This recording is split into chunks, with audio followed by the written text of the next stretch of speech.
Wait. Holy crap. Holy crap. Holy...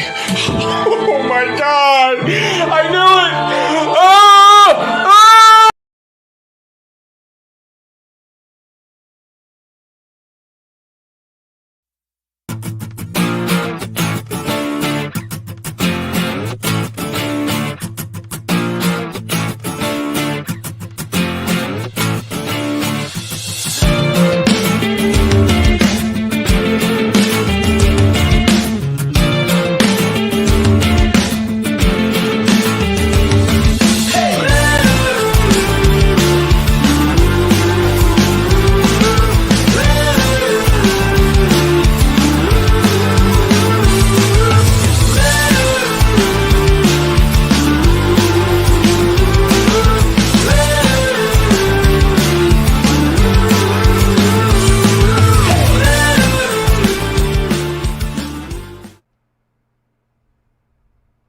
What is up, everybody? Welcome to another edition of Hyperfocus. I don't know why I'm saying us so many times. I forget the name and how to start my own show, I guess. But I'm glad you're here. It's good to see everyone.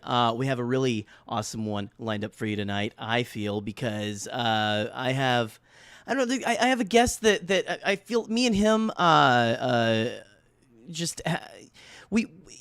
we tend to pontificate on certain things that we agree with each other on, and I'm just really jazzed to talk to this person about something other than Star Wars, or Star Wars if he wants to. Talk about whatever the hell we want.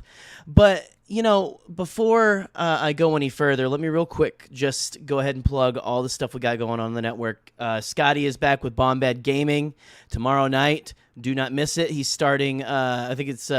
Sonic September, so he's going to be playing all Sonic games all month, so come hang out. I'm sure Nightbot will ask Scotty, or ask you to send money to Scotty to buy Scotty food or something. You know, that's what our loyal droid does, is he asks people to send money for. I gotta put something in Nightbot. I gotta get like a little chip or something, or send him to like a droid smith, so they can whittle around in the back of Nightbot's head and get people to send me money for food on this, and I can just eat noodles while I'm talking to somebody. I think that sounds fantastic, honestly. But anyway, and then Bombadcast this week is coming back, and I'm gonna go ahead because I meant to make an image for it, and I will tomorrow probably. I believe it is going to be the return of Bombad Mad Libs. So show up for that. That's a lot of audience participation, guys. Seriously, you're not going to want to miss Bombadcast this week. I'm pretty sure we are going to do Bombad Mad Libs, Bombad Libs, whatever you want to call it. I don't know. It's going to be fun. So show up, hang out. You know, maybe we'll come up with another T-shirt idea. Like, you know, I feel like I'm the only person who owns the Odds and Poops T-shirt, but that comes from there. But listen, let's get all the odds and poops. Now that all the odds and poops are out of the way, let's bring someone in who I think is the opposite, the antithesis of that phrase, odds and poops. This is someone who is just a fantastic and regular. I'm going to stop because I'm making it even worse. I'm going to bring in the one, the only, Alden Diaz of Ahch-To Radio. Alden! What's going on, my friend? How you doing, bud? Good to see you. Good to see you too, man. I gotta say, it just depends on who you ask. Some people would definitely say that I am the poops, but they're probably not going to tune in. So, well, you know, maybe this time, since we got Boopenheim in the chat here, but we have odds and boops or something, maybe. But the topic is made up, and the points don't matter. Yes, that is exactly the show, 100%. But man, it's so nice to see you have such. I love you've got like the cool, like the hang down. Like you look like you're about to, like, you know, announce a fight or something. Well, you look very professional. Is all I'm trying to say. This mic is made for lazy people. Is really what it is. It's not anything special, but there's just something about the hanging arm that makes you feel like you know what you're doing. I mean, I got a boom arm too, but it's just. Oh yeah. Here. It's down here. It's that's all we're doing. I mean, what's the name of the game in Star Wars content creation? It's just souping things up and slowly, inflating, in a lot of ways, our own egos. You know, trying to make sure that we 100%. It's about fooling yourself into thinking that you're doing something right. in a lot of ways. Exactly. Well, I mean, and it's chasing that clout. It's just chasing that ever distant clout that is it's within the grasp of your fingertips, but it's always just like slightly far enough away that you're never quite grasping it. Yeah, for a hot second, like, maybe. You will all experience, if you're in our Twitter sphere, like we're all gonna rotate the hot potato of having, our 15 minutes of fame. We've all had ours. I mean, Scotty on Bombadcast, you guys are. Scotty's 15 minutes just never ends. That guy. Scotty, yeah, I'm pretty sure if I go with it, like that, we are still getting angry comments about how long Scotty has been in his parents' basement. He doesn't live in his parents' basement. I've been to his house. I can confirm the man has a house and a lovely partner. Yes, yeah. There is no. You know what? You know how legit Scotty is. There's no fucking basement. That's how. Oh my goodness. Oh, so we can swear on this show. Okay, good. Yes, we can. Yeah, I'm sorry. Yeah, gloves are off. Gloves are off. This is and I told my parents to go to bed. I'm gonna be using big boy words, so Same here. it's fine. It's fine. I am going to then pull out my list of people that I hate, and we can just get this started right here. Now Here we go. But for the right price. For the right Streamlab donation, we could turn this into a roast. Okay. I say for a $10,000 donation, you and I just quit. Just quit everything. We just stopped making content. 10,000 each, and you got a deal. Sure. And you got a deal. Yeah. 10,000 each. Me and Alden will stop. You have our guarantee. We will stop making content. I'll quit right now for 10,000 solid. You'll never hear from me again. Boop. by Alden's rage and ire. Absolutely. That is Alden has me and Alden actually met at Celebration Chicago for a hot second. At random too. It wasn't we weren't making. I think you guys had maybe just started Bombad, or you were about to. No, we hadn't. Yeah, we didn't start until like June of that year, or May or something. Okay. Yeah, but I had just released one Ahch-To radio, so we didn't know each other. You handed me a card.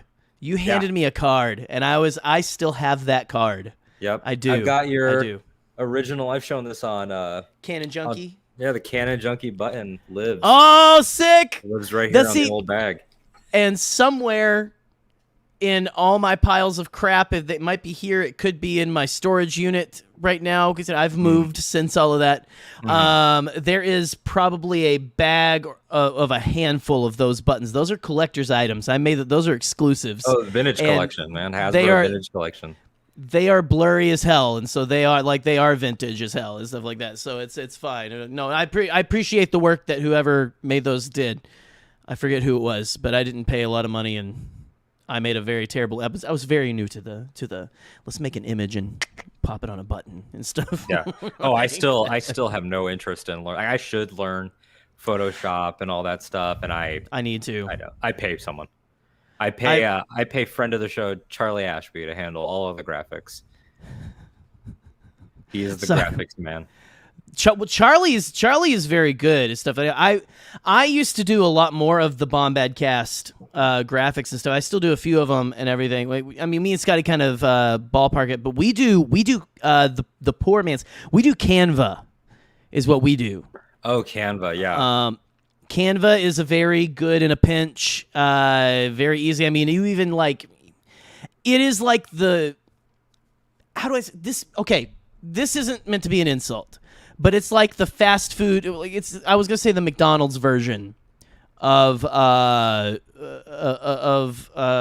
am I just forgetting? You just said it. I want to say Photoshop. I want to say Lightroom for some reason. That's another. McDonald's version. Well, I guess it just depends on what fast food you like or don't like. Because I'm sure somewhere out there is a McDonald's fan that's like, hey, I love McDonald's.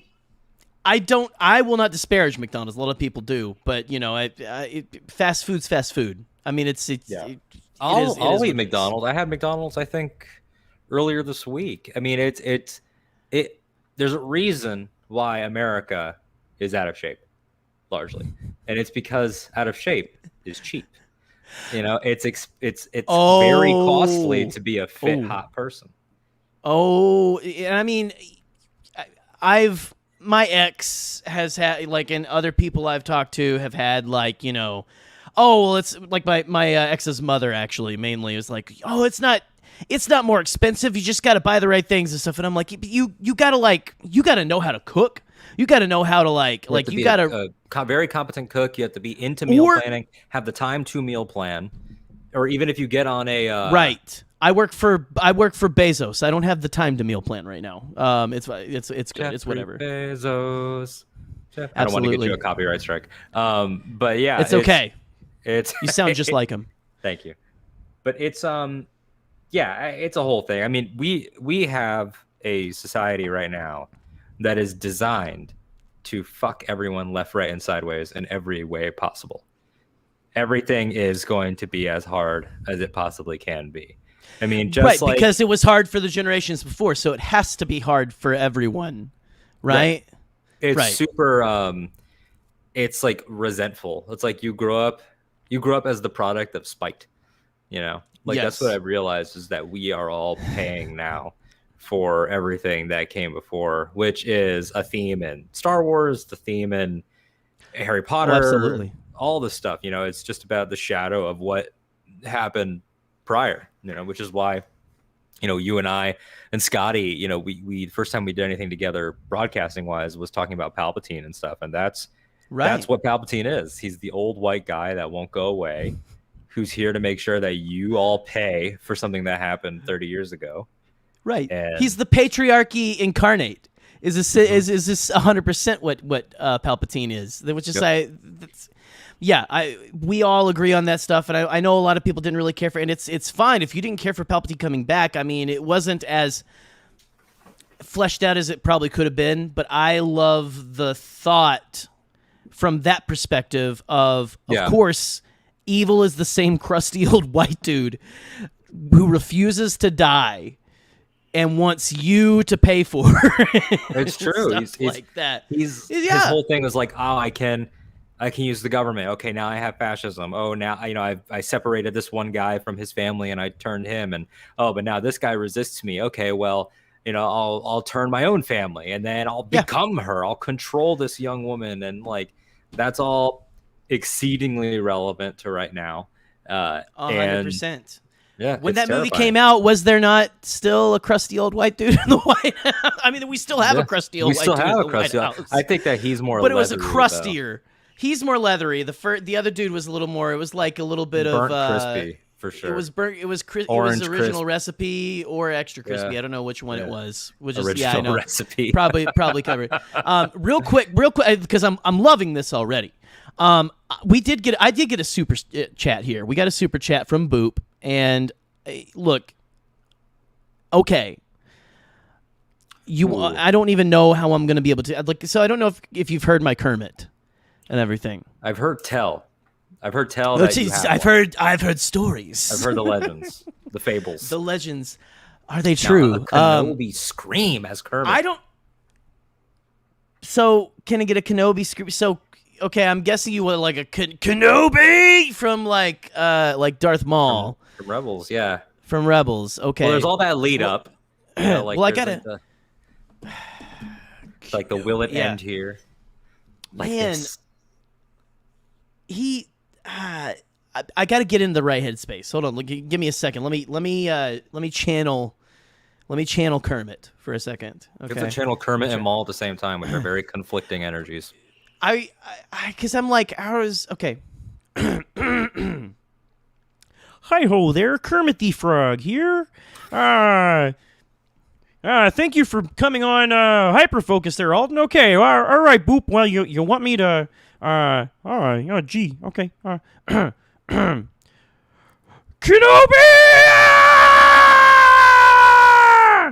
Oh my God, the arms! My God, that's you got to do the arms. Like you got to do the arms because it doesn't sound the same if you do. That's exactly. Somehow it helps. And honestly, I'm not very happy with how Kermit sounded tonight. I've sounded better, but it is what it is. It's fine. I No, hope that was worth that your. was I hope golden. that was worth your $4.99. Boop. I Thank love you so that. much. Thank you so much for. Well, thank you, but also Boop. Thank you for donating to this Den of Sin. I don't even know what we're doing anymore. Your daughter is very lucky that you can do that impression as easily as you can. She was having me today because we watched all the way through Animaniacs and Tiny Toons. Oh, nice. And we actually just got done with the new Animaniacs run, which is a little they made it a little more for like older kids and the generation that came through. But I mean, yes and no. Like, it's still the same. It feels the same. It's spiritually the same. But I think it went a little above her thing. But there was a song because they brought Pinky and the Brain back. And today in the car, she had me do Pinky because she was saying, I like the, there's like a song, they do a parody of a song called I Want to Dance Until My Limbs Fall Off, is a song that Pinky sings a ton. It's like they're like a karaoke or something. I don't know if you've seen the new episodes or whatever. It's fantastic. I love it. But she was saying, she started singing that. She goes, I like that song. Can you sing it, Daddy? And I said, I did the whole in the I wanna dance until my limbs fall off. Narf. And she goes, you're so good at the Pinky voice, Daddy. Do blah blah blah blah. I love you, all that kind of stuff. So, isn't that the most validation you need in your life? Like the only validation. If you want to feel like $1 million, like you were the most important person in the world, I mean, have a kid. But not everyone should, honestly. They really shouldn't. In fact, most of you probably shouldn't. Most of you probably shouldn't, but I will say it is pretty fantastic. And I mean, it's like creating your own cheer section, which is very gross and weird, and I don't know why I just said that. But no, I'm just kidding. It's fun. No, I mean, for real though, it's very validating. It's the most pure form of unconditional love that I think exists. It truly is. And so it's just, anyway. But yeah, but she likes that Daddy can do weird, dumb voices and stuff. She absolutely loves that. So it reminds me a lot of like Mrs. Doubtfire when he's going to get the job. And they're like, so do you have any special skills? And he's like, yes, I do voices. And she goes, you do voices? What do you mean you do voices? And then it's like the whole montage. And then the last one is, right, I do an impression of a hot dog. it kills me every time. Oh man, I haven't seen Mrs. Doubtfire in I think years, honestly, like all the way through. You know what I mean? Like you see Mrs. Doubtfire pops up at least like, I mean, Mrs. Doubtfire. I think if I go a month without seeing a GIF or a clip or something from Mrs. Doubtfire, something is wrong in the universe. I feel like, because it feels like culture. That's just one of those. It is, yeah. It's the zeitgeist, as they say. I think, you know, it's one of those things. And I mean, especially after, I mean, not to go too dark or anything, but like every now and then I think about how much I miss Robin Williams. Every now and then, because I mean, the man was a force of nature. He was one of the. I didn't know him personally. He seemed like one of the most kind human beings ever. And just to leave the world like that, you don't want anyone to take their own life and stuff. But I mean, it just makes you, and it's something that I know I've grappled with before. I like to entertain people. That's something I've always loved to do. I've always loved to make people laugh ever since I was in like juniors, a junior, and ever since I was young. I like to try to make people laugh. And to know that a lot of people who do try to make people laugh, I mean, they are in that like sad space and everything. They struggle with depression. I mean, I have too and stuff. I don't think I would ever come to that point because but it still is one of those things where it's like, you know, I don't know what that was just it's one of the tragedies of Robin Williams. I don't think he's one of the only ones. I don't know. What do you think about that? You think that is, I think a big place that a lot of comedy like that, if it's a pure person, comes from is a place of, I don't want people to feel like me.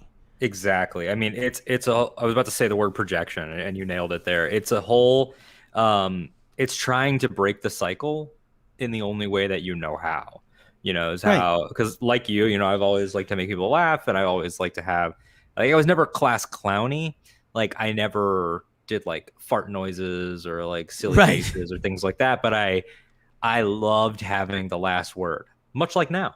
And I loved a quip Guilty. or a quick jab and like that type of stuff that just gets a laugh off to the side. And I've always admired that. And it does come from a place of, am I trying to make them laugh, or on a deeper level, do I need to hear a laugh right now?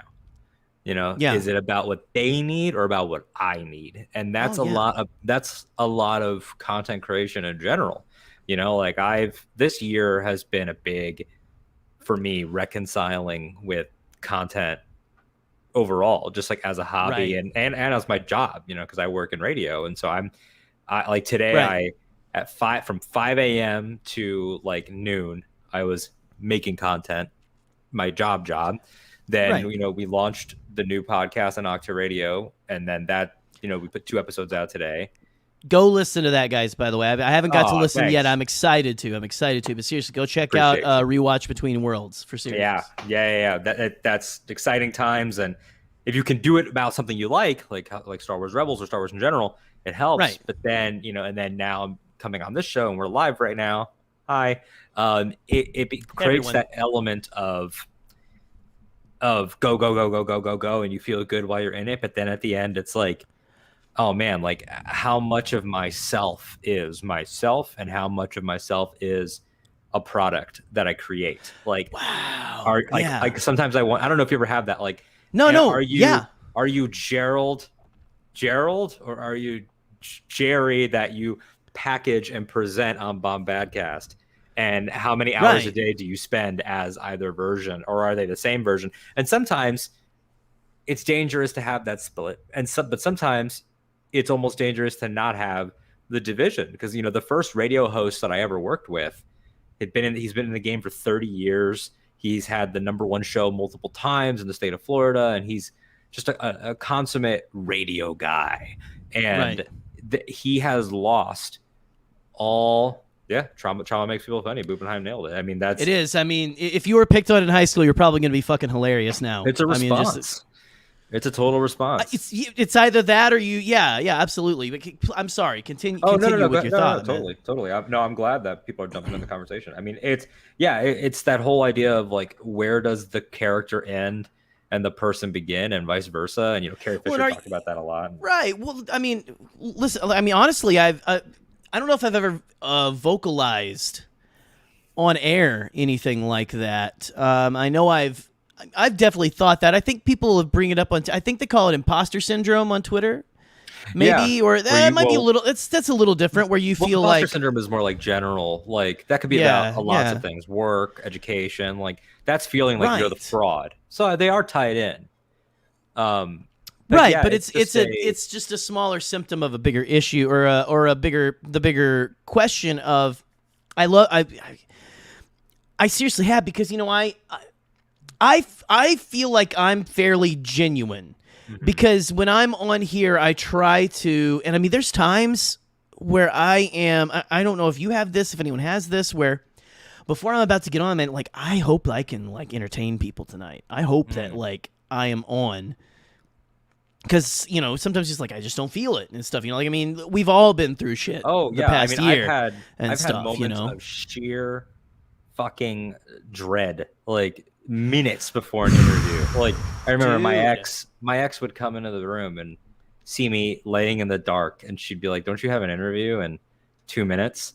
And it would be like with like a Star Wars author, or like not just like my friend that I can be late on, like, and you really have to smack like turn it on. And sometimes it's really hard to turn it on, but also it's you know, we put that pressure on ourselves to, like, diamonds are made under pressure, like, I can make it work, and I have to make it work. And that's why, you know, I took some heat on Twitter, some deserved, some I don't think was deserved, but I took some heat for getting on like recap culture and things like that, and how we rush to get recaps out immediately. Shows out at 3 a.m. Recaps got to be out by the time sun comes up. Like, and it's not a fault of any of the writers that do it.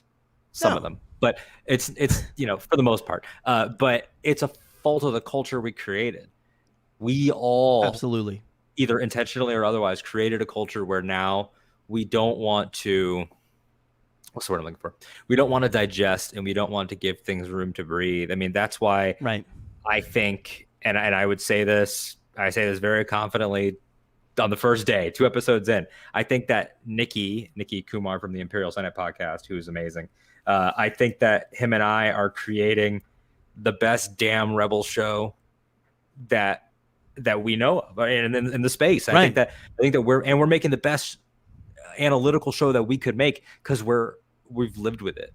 You know, that's why like all of the sequel trilogy, or even with Marvel, it's a little bit more fun because it's way more theories. Star Wars is more like, I know about behind the scenes stuff. No, you don't. You don't know anything. But it becomes this, we need to analyze everything before it's finished. And that creates problems. I remember, I think there's a lot of trauma from the past several years as well. I mean, and I'm sure it's like, I don't know if this is just a symptom of the social media world, but when you talk about the difference between Star Wars and Marvel, it's a little more fun with Marvel. In the Star Wars space, there's sometimes like whenever the Luke, like the Mandalorian gallery episode with Mark Hamill was coming out, I was excited, but I was also very trepidatious. I was like, I am just ready for the, like, all of the discourse to just be poured out, like the angels in the apocalypse just pouring out the bowls of wrath. Like I was like, serious. I was like, and I was in our, like, you know, me and Nick here, a podcast of the Wills, and Scotty and Pete Fletzer. You know, we all have kind of like a little group chat. We kind of talk about, kind of like, you know, call each other a dick in and things like that. And I was in there like, I'm ready. I'm excited. I'm preparing for the worst.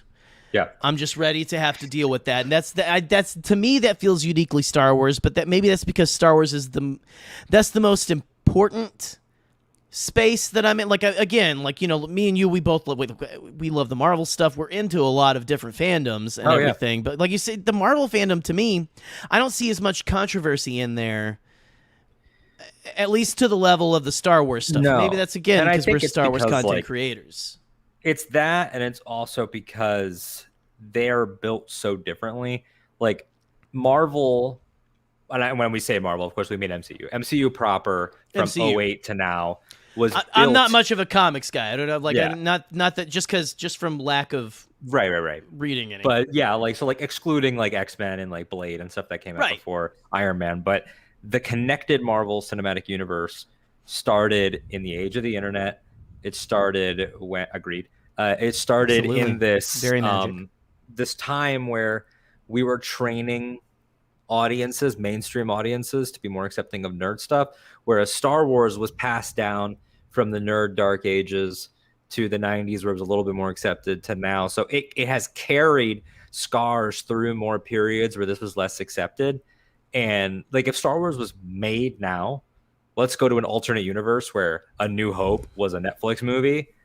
It could be the exact same thing and no one would ever bat an eye at it. There would be no discourse because it would not have the, ironically, I mean, that's what Rian Johnson was getting at in Last Jedi in a lot of ways, is Luke is a stand-in in that movie for all of Star Wars. The legendary status creates disappointment. It creates an aura that can never be lived up to. It creates all of this stuff that brutalizes the conversation and beats it into a pulp, and to the point where you end up getting warped opinions on both sides. I mean, like, let's call a spade a spade. You look at Last Jedi, and then there was tons of, and when I say what I'm about to say, I'm of course excluding obvious racism, misogyny, you know, all of that stuff is like on a whole other level, no matter what you're talking about. I just mean haters of movies, for whatever normal reasons.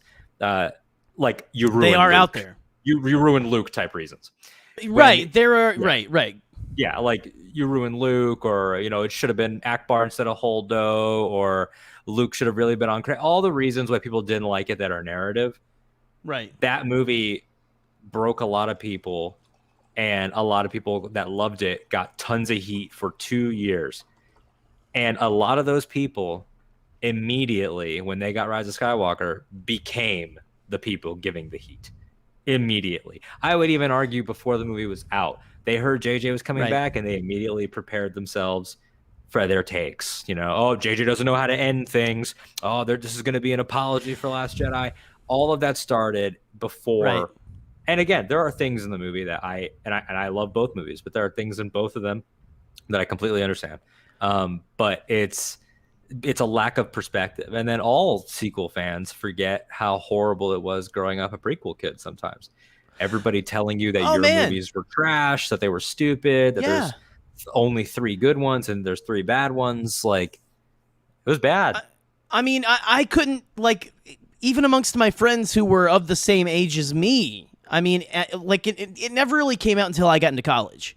And then it was like, it was cool to hate on it. And, you know, I admit that I fell into it because there was no one else to talk to. I was like, yeah, I mean, I guess they're not the best. The originals are really good and stuff. I was like, I remember, like, I would buy the DVDs, I mean, the VHS whenever Phantom Menace came out, actually. I mean, I would wear those things out, watching them over and over and over again and stuff, and I loved it, and I never really had a problem with Jar Jar. I never really had, like, all that kind of stuff. I was 12 years old when Phantom Menace came out.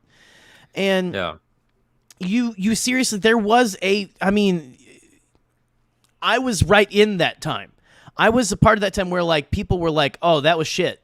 That's terrible. Like, it's horrible. And, you know, and it was cool to make fun of it. And I mean, I'd make a joke here and there, like, not about the quality, but just like, you know, just to, like, make people laugh. I'd go, like, everyone does. Oh yeah, at least it's not Jar Jar, right? You know, or something. And it's just a, like, cynicism.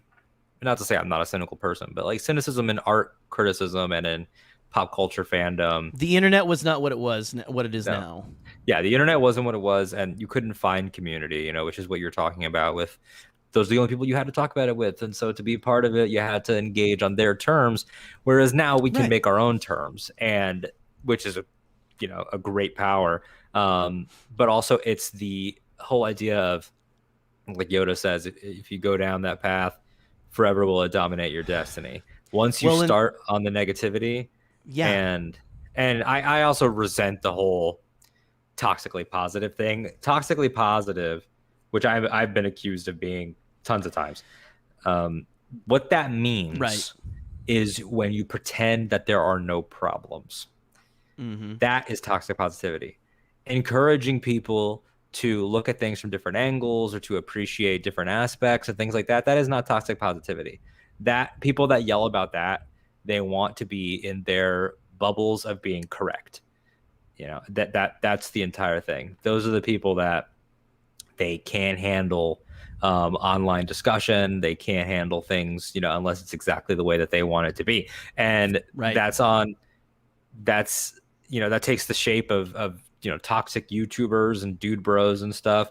And it takes the shape of people that maybe used to fight that. It's easy to slip and become something that you didn't intend to be. And that's another part of the content space, is struggling with, are you going to make stuff that you want to make, or are you going to make stuff that they want to hear?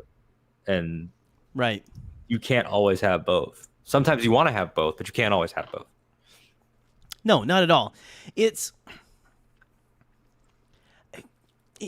I don't know. And you bring up a point that actually I've wrestled with just even in the last week and everything, and actually even had, conversations with people about, I mean, even going back to, the people who loved Last Jedi and then didn't like Rise of Skywalker, and then they're not doing the things like, what is it, like doxing people, and at least that I had seen and everything, and or things like that. But there was like a weird time where and still a little bit, it's a little bit like this, but it's a little easier to talk about it, I feel like, where there was a time where it almost felt like the script was flipped, and now they were the people making jokes about this movie that had come out and everything, right? And it felt like the people who were saying, not my Luke, not this, not that. I mean, yeah, and like you're something saying, of something course, I struggle with, like, they're not those people, but like exactly. people, We you are can have not, opinions on movies. Yeah, we're not talking at all about actual online like bullying and abuse and like that type of stuff, Right? But in the criticism, talking about bad faith versus good faith criticism, there was a lot of that, where it was like, well, Ryan Johnson, like he didn't actually know how to write Luke. He just ruined the character. You immediately had that where it was like, oh, JJ just came in and ruined Rey, and Finn and all, forgetting that he created those characters, which is a thing in and of itself. But it's also just a lot of people had decided what the story was going to be after 2 movies. They saw Last Jedi, and they immediately, like, you see it all the time now with people that are like, they think they're so funny, like, oh, I wish they'd make a sequel to Episode 8, and it's like, congratulations, you're very original with that comedy. I don't like that stuff. Yeah, but it's because it tells me, as long as you're not tagging me in it, as long as you're not coming after me. But I get where you go on though. No, yeah, it's just on principle. A lot of this is like, I'm not being bullied. I'm a white passing guy on the internet. I'm fine. Right. But on principle, it's the idea of, wow, like, we could all be so creator first and defend someone like Ryan, or defend George from 1999 to 2014, Yeah. And then all of a sudden they make one, and this is with all Star Wars movies, not just Rise of Skywalker. It's just like, oh, they finally made the one that didn't jive with you, and suddenly it's a problem. But when it all was jiving with you, you didn't hear anyone bat an eye. And it's just instead of saying what I think is, a better way to handle it, which is, that didn't work for me, but I could see why it would maybe do X, Y, and Z for the whole thing. Hopefully there will be a story later on that makes it better. People acted like J.J. Abrams had murdered their dog. And that's just not a healthy way. Or that the Clone Wars didn't exist. That made a lot of people really like the prequel era, right? Like, that's what and I keep saying, like, we're waiting for the Clone Wars treatment for the sequel trilogy. And I mean, we're getting the Lego specials, which is great.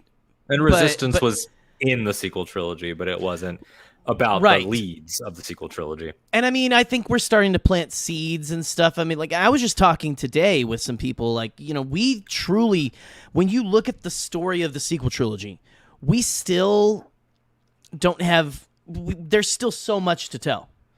There's still like, yeah, we know Palpatine came back and he was behind it all. How? When did Luke and Leia and Han and Ben all knew Snoke and stuff? Like, when did they meet Snoke? Like, they talk about Snoke like he's an old family friend or something, like, not to get too in the weeds with all of this and everything, but I remember talking today saying we still have not, there's still so much sequel trilogy story potential. And I mean, I think they're divvying it out. I think we're about to get, I'm hoping at least after this first run of shows, we're going to start getting stuff like, there were the rumors about the Finn show. There were the rumors like, I want to start seeing content with those characters. I want to see content like we have all of this time and money and stuff now. Make a show with Daisy Ridley. Make a show with Adam Driver. Make a show with I'm sorry, Oscar Isaac. He's Poe Dameron. He's always Poe to me. I think though that there is a yes, and I would never, ever turn any of that down. I mean, I would love that. I love that whole trilogy, but there definitely is. There's a power in letting it breathe. Like we. Oh yeah. We could. I think we can afford to take these years off. And you need to have distance between it, and you need to let more people live. How many years was between? Like, it was 2008 when Clone Wars. It was 2008. So you had 3 years before they started. 3 years, right? So we're coming up on a third year. But it felt like a lifetime back then. Yeah, right. Well, but the internet was way more chill. Right. It really did feel like a lifetime though of people going like, the fucking prequels suck. Yeah. But anyway, we're overall, a lot of my trauma tonight. So. No. But I mean, even then, like I've made this very Star Wars centric, just because it's the stuff we're involved in, but it's also a lot of the most poignant examples about art and art criticism right now, but a lot of it is art criticism in general right now suffers because it's about what not you, but what people want instead of what is there. And it's also about people wanting to prioritize being smarter than the creators. Right. You know, it's a very gotcha culture on writers. And that's where I think like Small Galaxy comes from. You know, like it's such a small galaxy. It's like, well, it's opera. And, you know, from why wouldn't you want to see these characters interact with other characters? Like that's why we have these characters. Like, it's not Star Trek. It's not Tolkien. It's nerd. Like it's never nerd stuff. It's never pretended to be this massive like it's like Shakespearean. You know, like go back to New Hope. R2 and 3PO. They know Obi-Wan. Bail Organa knows Obi-Wan. Uncle Owen and Aunt Beru know Obi-Wan. They know the truth about Anakin. Everybody knows everybody. It's just Luke that's wrapped up in all of it. Even Chewbacca knew Yoda. Like we already have a story that is tight-knit. It will continue to be tight-knit, even when you have new stuff.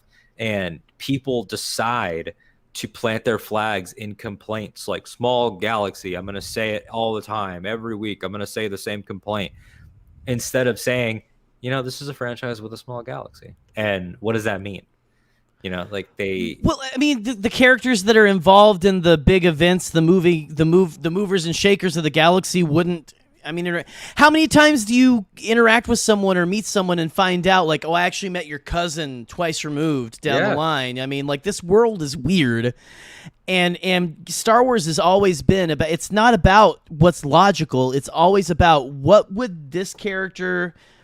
it do to this character's story if they interacted with this character? It's about emotions, you know? Yes. It's not like, oh, there's so many planets, you know, scientifically speaking, statistically, they probably wouldn't run into each other. No, it's about, wow, what is this young girl, Omega? What would she emotionally have to learn from a young Hera, and vice versa? What would they take from each other? You know, like I thought that was one of the strongest examples.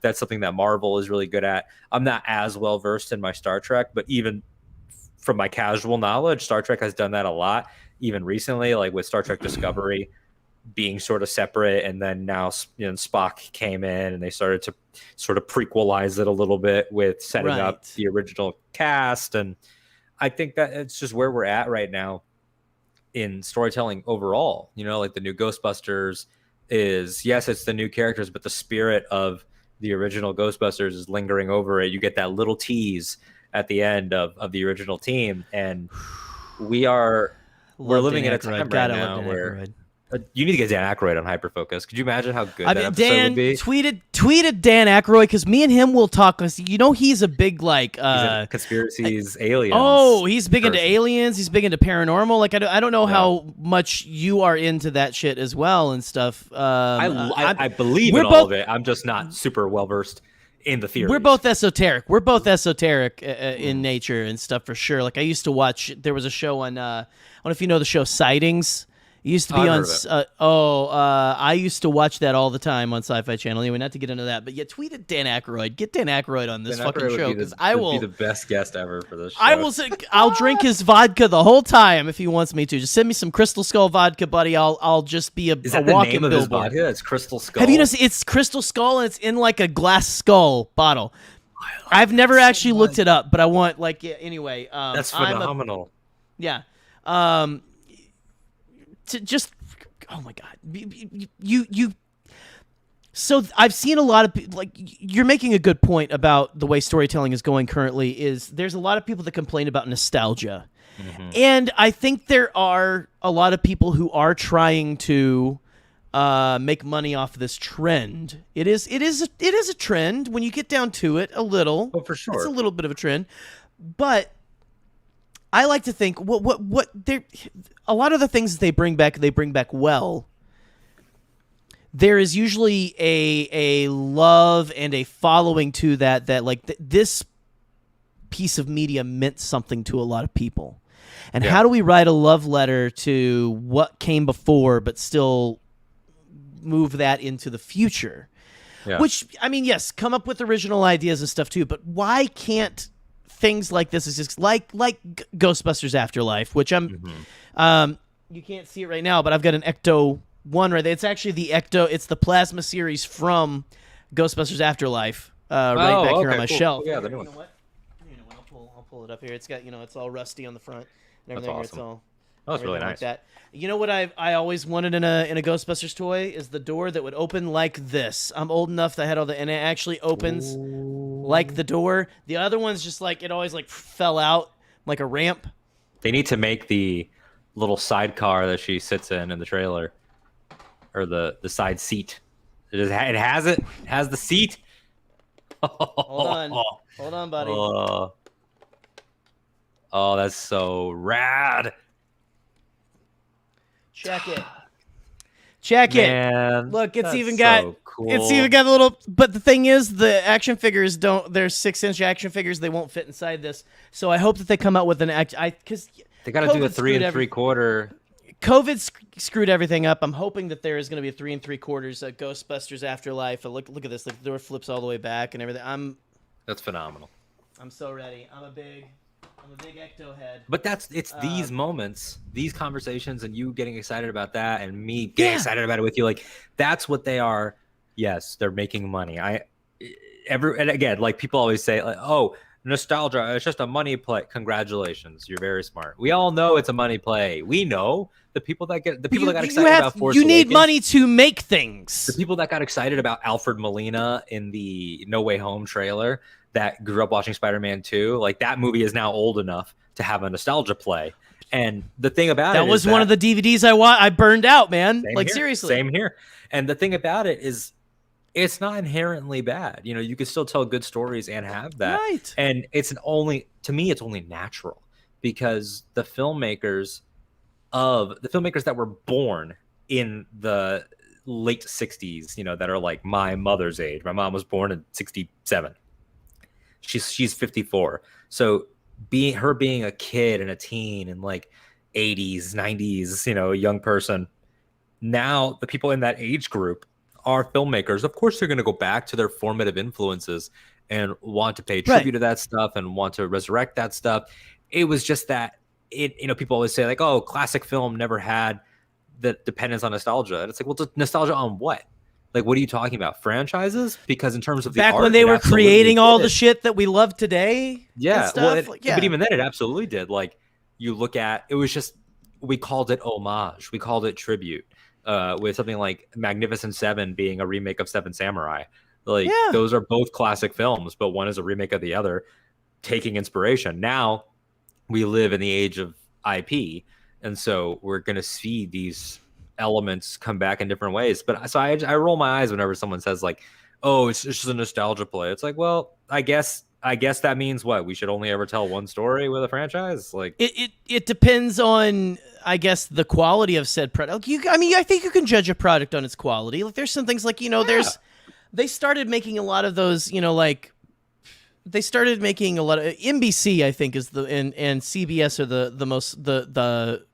the most heinous perpetrators of taking like old action movies and turning them into like a procedural show or something, Oh, like the Lethal Weapon show, like Lethal Weapon, like all that. Which Hawaii I mean, I have show. Well, I don't want to say like. I mean, yeah, it is what it is, and the name sells and things like that. There are, and I'm not even gonna say because there for everything that we all roll our eyes at. Everything you roll your eyes at, there is a person or probably more who are like, this I love this. Always. I've been watching the Turner and Hooch show on Disney Plus because it gets me through my fucking Wednesday when I'm out delivering, when I'm slinging packages. That's awesome. So Jeff can go to space in a giant dick for a second time. Like seriously, like I mean, about there, I'm like space, dick, money. I'm actually behind on one episode. I need to watch it. And I'm now remembering all the things I need to watch. I need to watch Remembrance or Reminiscence. Then Amazon is like, they beep you and they're like, Jerry, are you watching Turner and Hooch again? You're behind on your packages. It's Jerry? Like 2 seconds. Yeah. It's like, guys, I have to sleep. I have to sleep sometime. Come on. I can't tell you how many people have like seen me out at like 8:50, like going like, "You guys deliver packages this late?" I'm like, "Yeah." Yeah, for all of you fucking 2-day delivery. It's people. actually until 8:50 and stuff. Yeah, it's like this is the price of 2-day delivery. This is This is the price. Madman. I can't. And then there's also the what are they called? Like those Amazon, are they hotspots? What are they called? Where you can get them at the same day? Sorry, Rick's distracted. Yes, and I think the next one he's actually just going to put a spacesuit on and ride it like Bruce Willis in in Armageddon, or like whoever was riding the missile and stuff. Like he's going to ride just like a giant dildo into space. Yeah, can you imagine? They just like strap him on a saddle. Woo, boy! Jeff, if you're watching this, for the right price, I will be your blood boy. Call us. All right, I don't need all of the blood. If you can have some of our adrenochrome. You can have some of our adrenochrome. You can scare us and then suck our blood a little bit, but just a little, we just want free 1 day shipping. Free 1 day shipping. Free 1 day shipping would be nice for sure. That would be nice. It'd be nice if like Jeff like hand delivers it to your house. we need to eat billionaires. We need to eat them in the streets. We've gone too far. I'm with that. We might have, but I don't really care. I don't give a fuck. God damn it, we are in some kind of we are in Blade Runner. Like we are in a dystopia. We are in dystopia right now. This is dystopia. Welcome to dystopia. This is a dark future that is almost verging on self-parody, like especially with COVID. I hope all you guys are enjoying this conversation. You know what? I'm gonna learn you something. No, I'm kidding. But it's true. I mean, like we've got a pandemic that just in this country is steadily inching towards 700,000 deaths, and we're back to conventions and music festivals, and we're rocking and rolling and looking the other way, and Jeff's going to space, and it's like with all these like all the poor people who went to space with him. Like, you should watch the video, and it's like there's like this lady who the lady, what was it? She was like I forget what her story was. It was interesting. It was like supposed to be on one of the original crews or something like that. Right, but they were like they hated women. They still hate women. But then Jeff is just like talking over them like I'm doing to you right now, and he's just like, I just am so excited that I get to do this. And like, excuse me, sorry. Like, I'm just so excited that I get to do this. Man. Like he's Lex Luthor. He is Lex Luthor, and I work for him. I mean, I'm contracted by a I'm work for a company that's contracted by him. So, hey man, you got to pay the bills. Pour one out. It's hard times out there on the streets. Like it's so hard, and that's something that I was talking about with some friends the other day. It's hard. It's like, oh, you studied something, or you have this amount of job experience, or whatever. Well, this is an entry-level job, and we want 10 years experience for you to get in. Like, we just the system is designed to fuck people. It's not. It's like that George Carlin bit where he's like, "There's a secret club, and you ain't in it." Like that's really the entire thing. It's brutal. It's absolutely brutal. Listen, Rick, you've got to come in here and show it. You've got to come in because he wants to. I don't know if you saw his painting that he had there. No, sorry. Not to be distracted by Rick Villanueva, but you are absolutely correct. Oh, dude, Rick's the best. But I don't. He's okay. He's okay. We have like a WWE style feud going on for years now. It feels like it's been for years. Thank you. I know. I knew you would. I know you're an AEW guy. Big time for that right now. By the way, CM Punk's back, which it makes me kind of want to actually get into that. So I might have to come back. I was never really a big, but I watched it for like, there was a year where I was like hardcore with my friends just because I thought it was fun hanging out with them and like watching, and it was funnier and awesome, more awesome than I thought it was. But listen, you're absolutely correct. And that is something that I found as someone who has lost his job twice during the pandemic. I've lost two, like it was the same job. I lost the job, got it back, then lost it again just due to different circumstances. The system, and especially the system that like pays people when like in between, right? Like, like welfare, things like that. Like they are trying, they don't want you to have anything because like they make people, like the rich people make the poor people like, think that people are trying to just live off of their money and everything. And because they know the poor people are going to get pissed off like, oh, no one's going to live off of my money. and because everything. it's like they don't want class And if- warfare happening from the ground up. So Oh, they no, need no, to no. make sure that class warfare happens. They need Yeah. to make sure it's inter-class warfare. I've told my mother, I've told a ton of people because I had to I still haven't dude, when I from the time this summer that I lost my job before I got hired I still haven't received a check. And I told my mother, I said, look, I've told people, I said, if you are doing this as a full-time job, like it is a full-time job to just live off of this, with the backflips they want you to do. So good on you. I'm not even mad. If you can do this, this is a full-time job if you are doing this to support yourself. So good on you. Anyway, that's just I'm trying to be a little self-deprecating. So I want listen. everyone to do whatever they want to support themselves. Right. Here's the thing, like with the phrase respect the hustle, yeah. it's like I can respect the hustle even if I don't agree with it. Now, you'll find very few hustles that I don't agree with. I agree with pretty much all of them. Like when OnlyFans came for the pornographic content and all that stuff, I was it makes no sense. Like that's not. I didn't know there was anything that wasn't pornographic on OnlyFans. They built your platform, number one, and B, it's like sex work should be legal, and we should be treating sex workers with respect. Now, let's look at something that I don't respect. I have a very hard time with like leakers and like scoopers and stuff like that in our space. But I'm not gonna say that they shouldn't have the right to do it, and I'm not gonna say they shouldn't be, paid to do it, or that they shouldn't be allowed to. But that's where it's also like there's culture clashes that people need to expect are going to happen when you're doing something that is a little bit controversial, which is fine. Absolutely. But you need to also expect that it's going to happen. So don't put out spoilery content and then get mad when people yell at you about spoilers. Exactly. It's one of those things. And listen, Alden, I think that listen, we need to do. If you're ready, okay. I think we need to bring in some callers. I think some live. I think we need to do some live chat call in here because I think we had someone come in and they left. I don't know if they left because listen, guys, we are pontificating on some serious things. We're trying to solve the world's problems here. But listen, come back in. I'm gonna hit the button right now for live chat call in.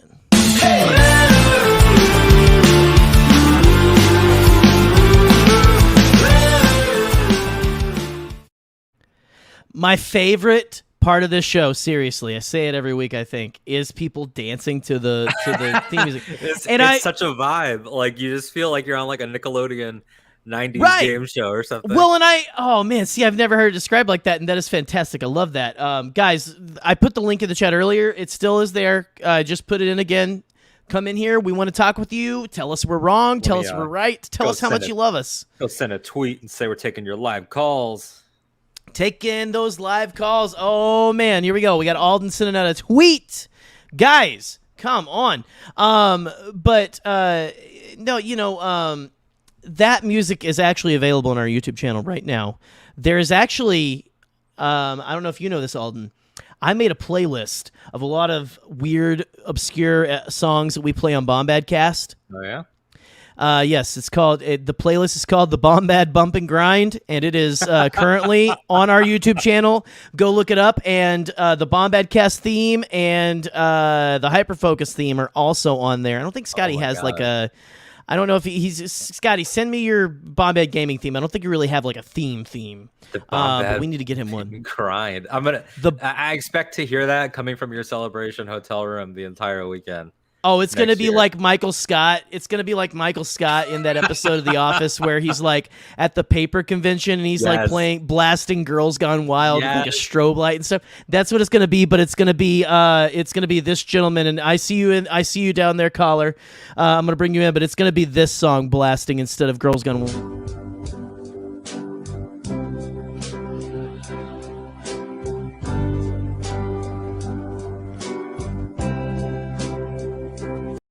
That's all I'm going to play of it for right now because that intro is fucking forever. But that direct from heaven was Mr. Herman Cain singing Imagine There's No Pizza. So, but before we go any further, I didn't know I was gonna be on a show with Herman tonight. pour one out for the real ones. But imagine there's no pizza. Forbid it. Man. May it never happen, Lord. I'm gonna bring in. This person is like a staple of Hyperfocus. She's a very good friend, and she actually is. I think we decided last week she's going to be a guest, but I got to get with her and see when she's going to come on. I think we're going to talk Skeletor and all things weird, and probably ADHD because we both have ADHD. But it is the one, the only Boopenheim. Hi. How you doing? I'm doing good. I do have ADHD. It's a problem. Whoop whoop. ADHD. That's why I play random clips. I Exactly. don't, to my knowledge, but I'm here for the vibe. Would you like some? Absolutely. Yeah. Can you bottle that? Hold on. No, we'll try to send you Let's some just right now. Scanners style. Boop. I'm gonna receive Boop, come it on. Don't make his head explode this time. like Grogu. Yeah, you're sitting on the it. seeing stone. Or actually, if it was an ADHD stone, it would probably be the, like today. Okay, you want to know what hyperfocus is a reference to? It is a reference to actually an ADHD thing. Some people call it hyperfocus. Some people call it hyper. Boop. What's the other term and stuff? Hyper. It's not hyperfocus. Hyper. I forgot because I have ADHD. Right. It always leaves at the wrong God, time. Jerry. But anyway. I got up this morning and basically cleaned my entire apartment. My room has never been this spotless that I'm recording in right now, and so that is part of ADHD. It's not just not paying attention. So Exactly. We procrastinate doing things that we're supposed to be doing, but don't want to do other things. So Look, think we're that would living in be- the end times. You're We are putting too living much in the end pressure on times. yourself. Exactly. You decided to clean. Screw it. We might not have a planet tomorrow. let loose, baby. You're not wrong. You're Let not it wrong. go. I mean, I just worked the past 4 days after my again. So I don't know if you saw on Twitter. I got bit by a dog, and then I went and worked 4 days after my dog bite. And I mean, Lord bless the people who were pulling their dogs inside their house. I'm not afraid of dogs. I've never been afraid of them. But after that, after you get bit by one, Yeah. Vigilant. you have an issue. You have an issue. But I find when I'm working from 10 a.m. and don't get home till almost 11:30 because I'm also taking care of a friend's cat while they're away and stuff. And so I'm going and I'm driving all the way from 30 minutes from Grand Rapids going to take care of this person. Why am I talking about me? Boop. Hi. What do you have for us tonight? Do you have something you would like to ask Alden? Do you have something that we talked about that you want to talk about maybe? Well, I have a question that I ask people the first time I meet them. Just pretty much every time I want to get to know them and their strengths and weaknesses. Alden, how many bees do you think that you could eat before passing out? Well, are these aren't there a variety of bees, of bee species and bee subgroups? Species, yes. I have a lot of questions about this There's one. Yes, but go on. bumblebees. Bumblebees, to my amateur bee knowledge, I don't have much beekeeping experience, and when I say that, I mean I have none. They look more plump and fuzzier, and generally more friendly, which I guess means that they'd be easier to take advantage of because A they're good sort of mouthfeel, yeah, they're sort of they're more chill. It's those tiny, buzzier, more aggressive bees that. Yeah, I think how many? I don't know.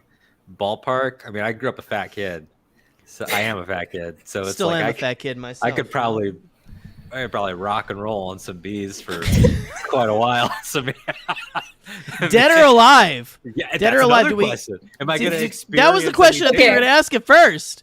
Bumblebees, I think, would just go into their own volition because bumblebees are just they're like, "Oh, hi, friend." They are the himbos I'll just of the fly bug on world. down. They Yeah. will just chill and party within your mouth. And I could just get some flowers in my mouth, and then they'll want to pollinate, and then I They could just- just chow down. yeah, They could just hang out in your esophagus for a bit and then go "All right, man, peace out. We're leaving. Have fun. later, skater. I'm out of here. Peace, I'm gonna bestie. say, I'll see you later." Do people say peace still? I don't know. I'm a I chuggy. do. motherfucker. So. I'm gonna say 73 bees. 73. Okay, that is the most amount that I've ever gotten an answer out of. I think Connor said 24. So I think you're winning. Weak. I'm going to be the weakest right now because if you're asking, first of all, how have you never asked me this question? I'm insulted. Okay. Second, I've never once in my life thought about the mouthfeel of a bumblebee until today. Well, I have like weird texture aversions in like where if I eat something, like example, the only mashed potatoes that I like, and I mean only ones, are KFC's because they're so smooth. Yeah. If I eat a homemade plate of mashed potatoes and there's like lumps and bumps in it, I'll throw up. Oh, They gotta be flaked. It freaks me out. I'm like immediately like I'm noting that for when you come to my house for Thanksgiving, which is going to be a thing. You're going to be like, here's all the homemade, and then over there we've got. I'm going to have all this. I'm going to have all the Star Wars Twitter like personality people up to my small apartment for Thanksgiving. Star Wars Twitter Thanksgiving would be. Star Wars Twitter Thanksgiving chaos. would be. That would be probably. That would be fantastic, depending on the guest list. I'm just gonna bring a plate of bees. This is a good time to. This is a good time to bring up Alden's list of people he hates. So let's go ahead. Yes. Okay. Wait. Do you have your 10 grand ready to go there, Boop? So I'm just kidding. Yeah. I have $3. Oh, I didn't answer. I think I would probably get max 3 because I just have a thing about bugs. That's fair. I don't think I could eat a bug. I don't. I just don't. See the bug, that depends on the presentation. Like, in middle school, we used to eat like those candied Japanese crickets. I've never had those crickets and just eat them. So like that, eating the bug has never bothered me. I love shrimp and stuff. That's essentially like a sea floor cockroach. That's like a floor roach. Oh yeah, absolutely, exactly.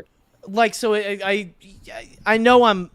What was it? I actually I created my horrible Twitter. Or not Twitter. I created my horrible TikTok account for anyone who, remembered me talking about how I'm mining for the worst possible videos ever.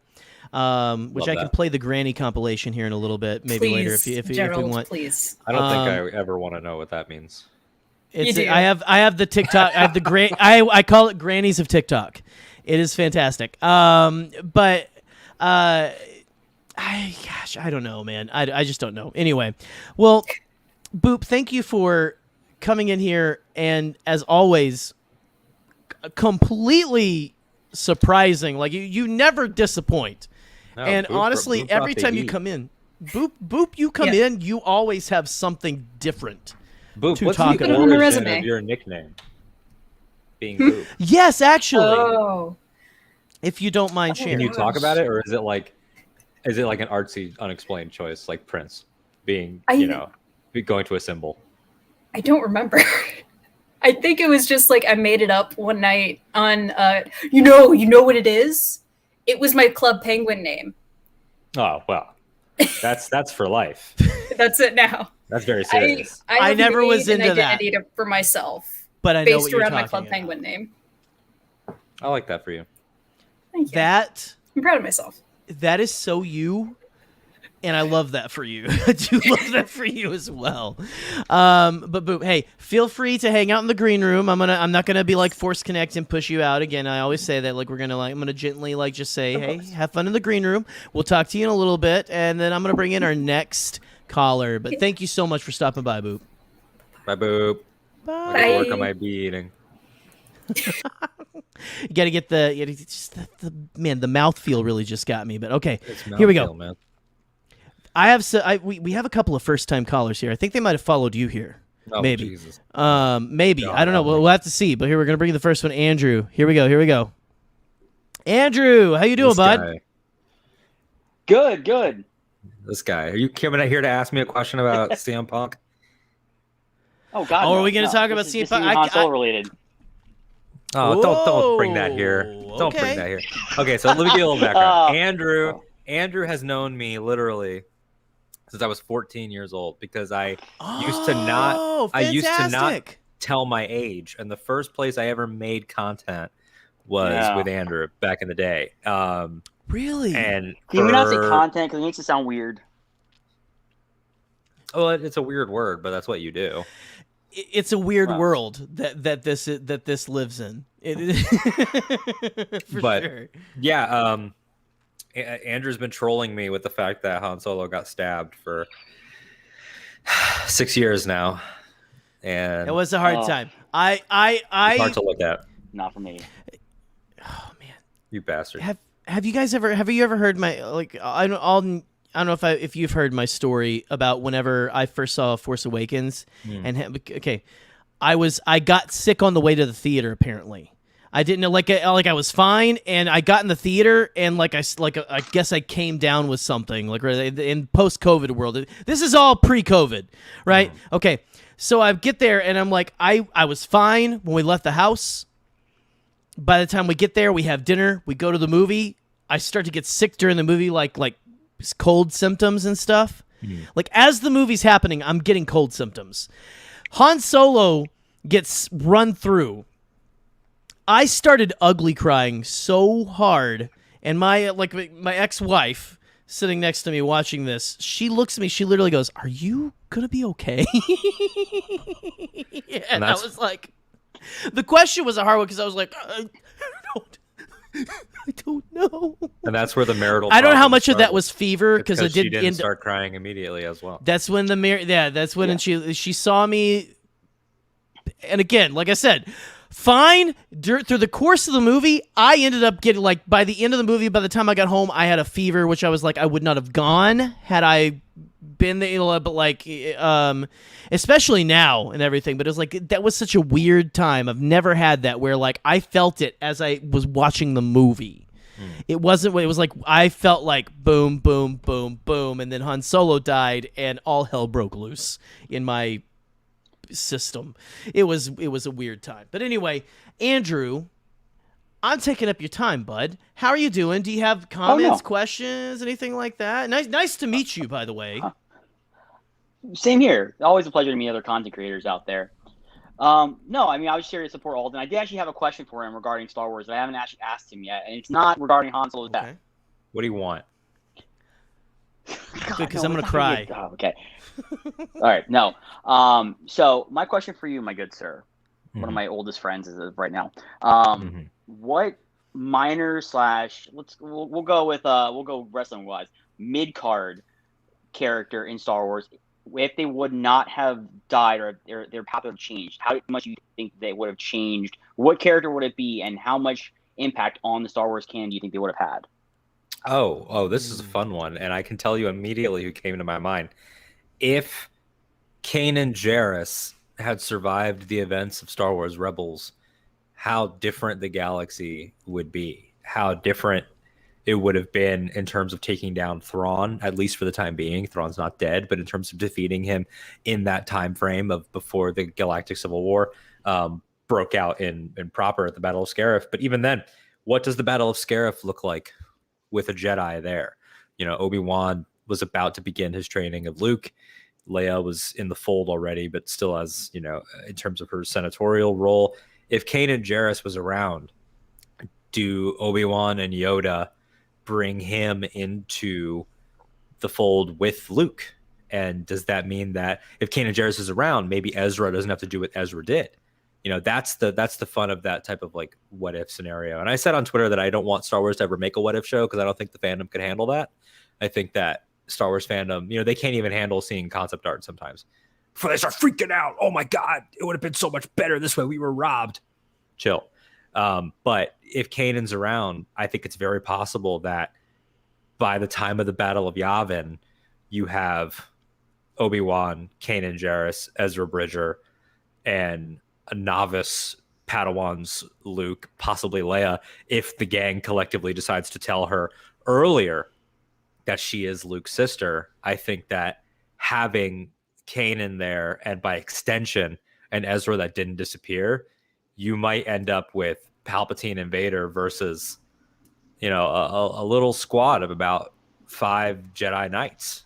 And then if Yoda gets into the fold, Yoda, Obi-Wan, and Kanan, Ezra, Luke, Leia, and then Ahsoka, who Kanan had already interacted with by the time of his death. That's a little order right there, man. That changes the entire frequency of for the original trilogy, and then therefore the sequels. So, yeah, Kanan's death changed everything. That's really cool. Like, see, this is why a Star Wars What If would. Yeah, I'm not going to get into the whole thing, but it would be interesting to see some things. I would like to see it. I don't want to hear anyone talk about it. No, right. Are we getting that with the Lego show, though? The Lego show is kind of that, where like it is. The whole Luke thing was a surprise, man. Yeah, like the Lego, the whole the Luke thing of what if he had gone to the Imperial Academy, but then also the Kylo Ren thing of if the Knights of Ren had shown up differently than they did in the comics. Right. That's another one, and then even the Christmas special from last year. It's if Rey was able to access a time portal, she created all of these different scenarios and everything. So, but yeah, that's the one that came to my mind first. Is if Kanan lives and you get to New Hope, and it's Obi-Wan can say like, oh, you're going to be a Jedi Knight like your father. By the way, here are some other Jedi Knights. But because Kanan dies, Ezra has to do what he does. So they're both off the board. Because Kanan dies, Ahsoka, with her whole connection in the world between worlds and how she plays in with Ezra in that scenario, that all changes. And we know that Yoda knew that they were out there because they all spoke. So yeah, that's an interesting scenario. And we don't even have Grogu either. I mean, for all we know, Grogu could have have a part to play there too. Yeah, because Kanan would have been, when he was Caleb as a Padawan, he might have been in some classes with Grogu back then. Like, we don't know. I mean, how many? Oh my gosh, yeah. How many Force users are out there though, too? That we don't know of. Like you've got in the new. I don't know if you've read much of the main Star Wars run after Empire Strikes Back. There's like a Jedi. There is a. I'm trying to. There's that remember. woman. She's kind of a Jedi. The woman. She's a Jedi, and then. Like how many Jedi are out there that Obi-Wan and Yoda didn't even know of? Well, we know that there's a Fallen Order sequel. Is Cal Kestis going to make it past that period? I think he might die, Absolutely. But I've always thought, wouldn't it be wild if somebody in almost like a Steve Rogers type way went down in Carbonite and then came up after the war and was like, are they still hunting Jedi? And it could be Rey, like, no, we've been fine for a long time. Like that type of story, I think would be really, really that cool. That is so interesting. Yeah, see, look at this is why I'm saying like I'm so excited for the Clone Wars treatment of the sequel trilogy and stuff. Like I want that so bad now. I want that. I won't be mad if I don't get it, but that would be exciting. I'm gonna complain online thoroughly. Oh god, this is the Sonic thing all over again. Oh god, the Sonic thing. Don't send the Sonic fans. I saw you say, yeah. Don't talk about Sonic. Yeah, rat we bastards. We don't. I saw your comment earlier, Andrew. That was fantastic. Oh man, yeah, you listen. And this week again on Bombad Gaming, this is Sonic September for Scotty. So Alden, I think you need to be one of his guests. Oh god, I'll reach out. It's fine. To him. It's fine. It's fine. We don't want to give you any more trouble that you've already had. You poor bastard. We love you. Oh god. Never thought y'all would get Twitter famous for that, but I know. Hey, why can't man. I get famous for some of the good that I contribute? Instead, why can't it be something that actually matters? I get why hung can't out it be on the something Sonic cross, get beat up by anime fans for an entire day. Lord. Oh man. Well, listen. Hey, Andrew, thank you so much for stopping by, man. Thanks, we've got another caller in the thing here, but hey, feel free to hang out in the green room if you want to wait around and chat after the show. Feel free. But for right now, again, I'm going to very politely say you can go to the green room. I'm not going to push you out or anything because I'm a nice guy and stuff. But seriously, nice to meet you. No worries. Same here. Okay. Hey, goodbye, my man. Have a good one, man. Thank you for the awesome question, by the way. See you in the group chat. Yeah. All right. We have one more caller right now. Again, guys, check out if you can find in the live chat there the link. If you want to come in, is the last chance. But we've got one more caller right now. And we got to see. I don't know. Alden's got to make sure that he didn't fall asleep on the radio tomorrow. I'm assuming, and so I don't know about all that. you are drinking coffee right now. Like I used to be I able am to drink drinking coffee, and coffee. then I got past 33. Fuck me. Anyway. Seriously, I used to be able to drink coffee, and then like I could go right to bed after drinking a full cup of coffee.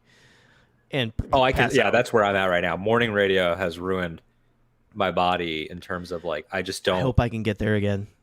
Yeah, it doesn't affect me anymore. Real quick, I did just want to say Rick asked a question in the chat right here. What do you got? What do you got here? Just a question: if I have an Arc of Ronin, I do have a copy of Ronin, and I have read a few pages of it, and then I was like, then I had a little bit of like, oh god, what if I should watch Visions first? And so I'm gonna figure that out. I could tell you I'm super excited about this. I don't think I could really talk about it yet, but I'm going to have.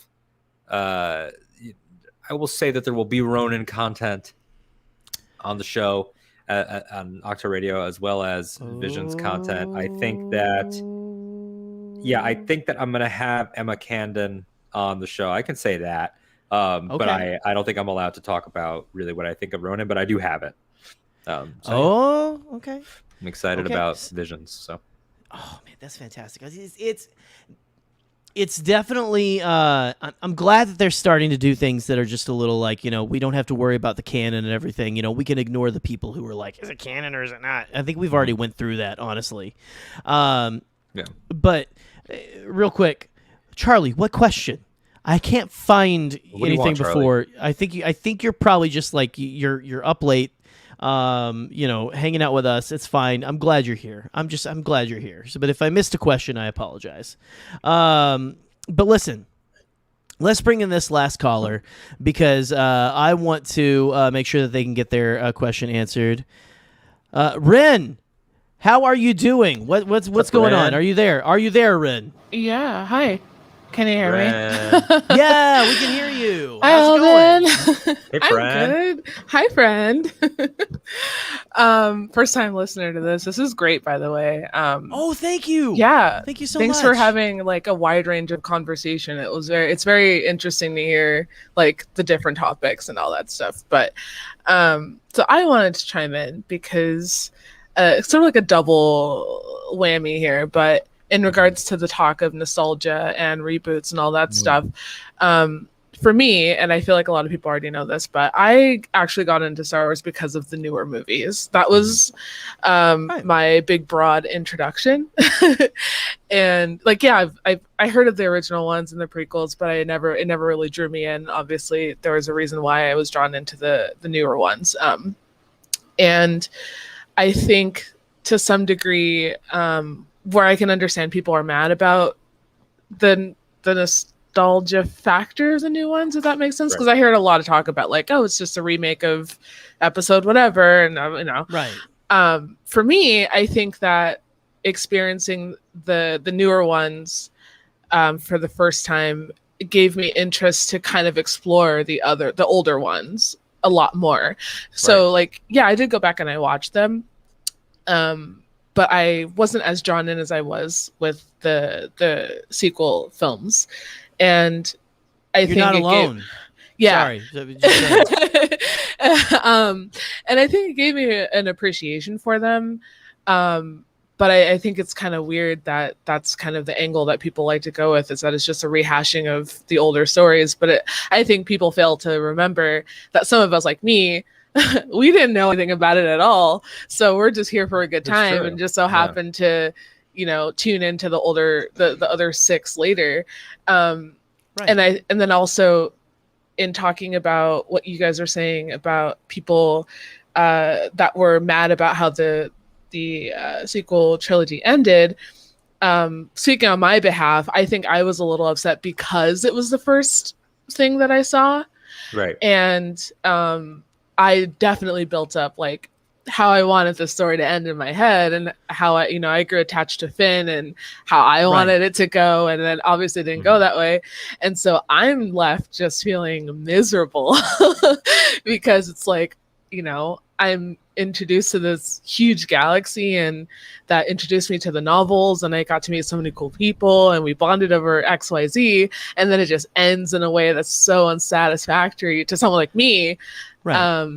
It kind of sucks. So like I kind of have a special place in my heart for people like me that got into it because of these newer movies, and we're all upset like together because it's like our first time.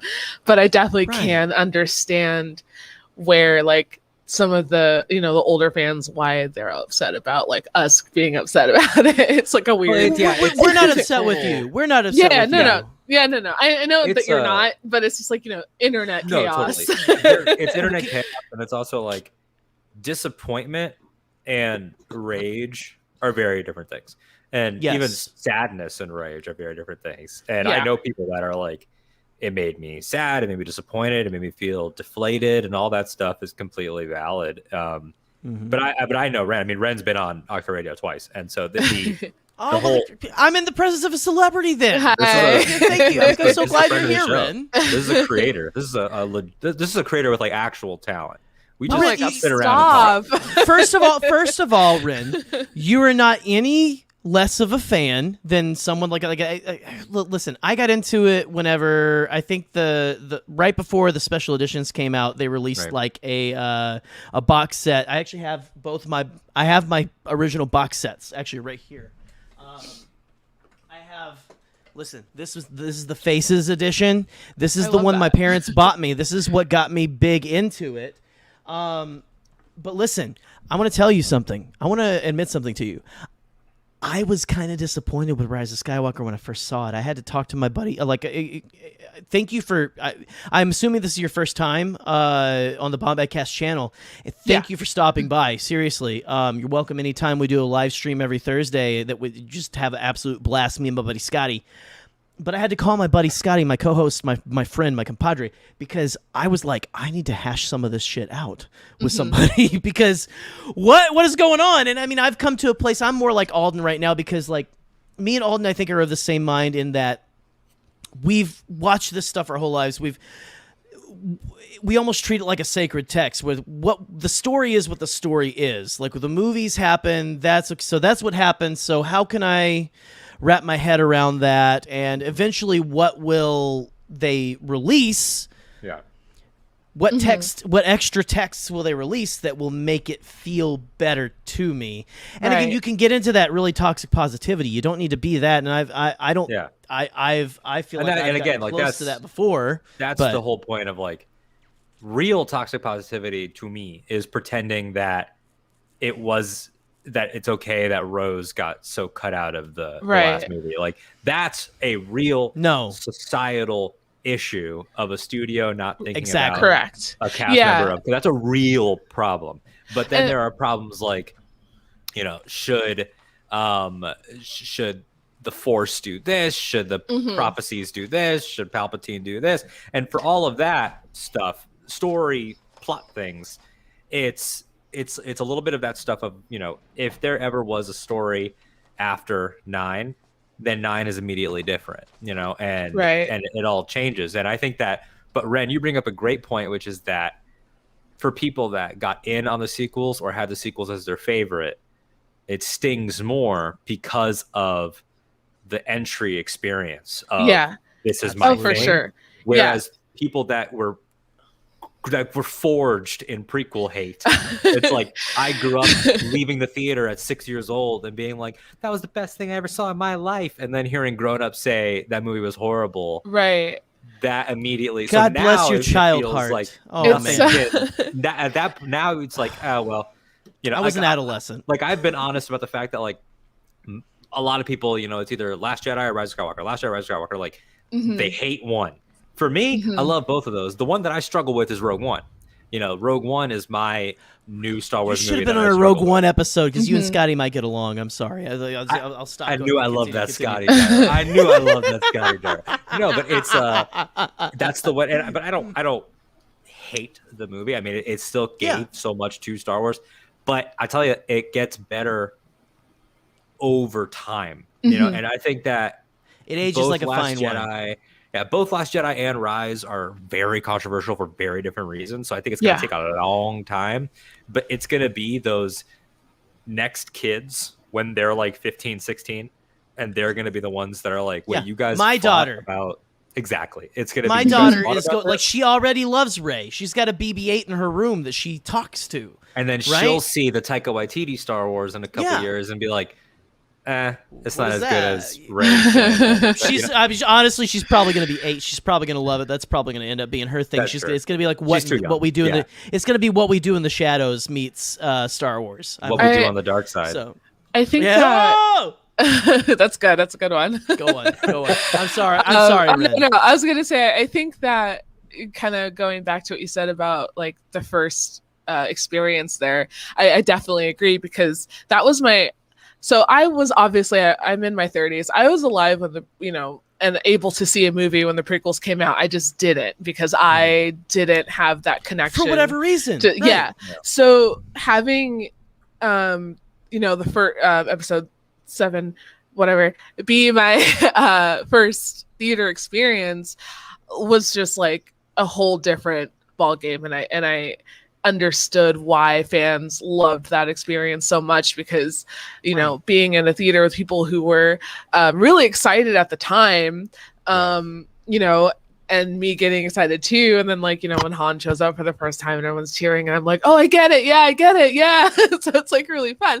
And then I get home though, and then you see like the internet discourse where it's like, oh, this movie's bad, and I'm like, but I just saw it, it's my first time and I really like it, and I think that carried over for me with when they all started coming out, that when it came to the last one, my expectations were so high.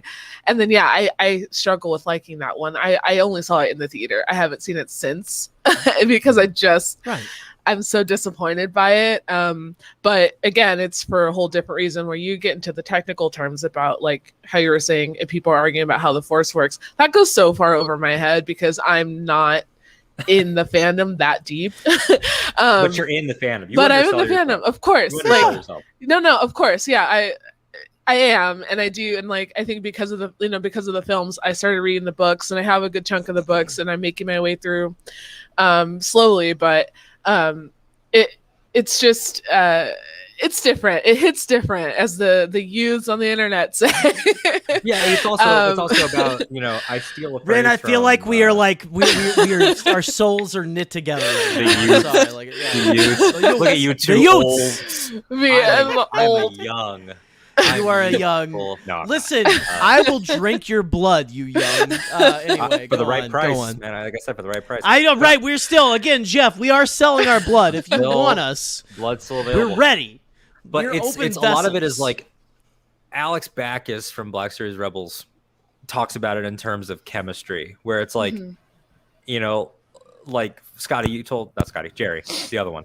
You told that story about seeing Force Awakens and having a cold and being sick at the end. That will always be part of the memory for you. Right. And there are things that are huge, like your actual mental state, were you going through something really serious at the time?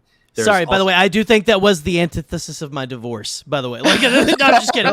It was several years down the line. That's where and stuff, it starts. But, I think it was. I think that was the final straw, like the beginning for her. That was the first domino. Like, oh shit, he really likes his Han Solo, dude. You didn't cry hard enough.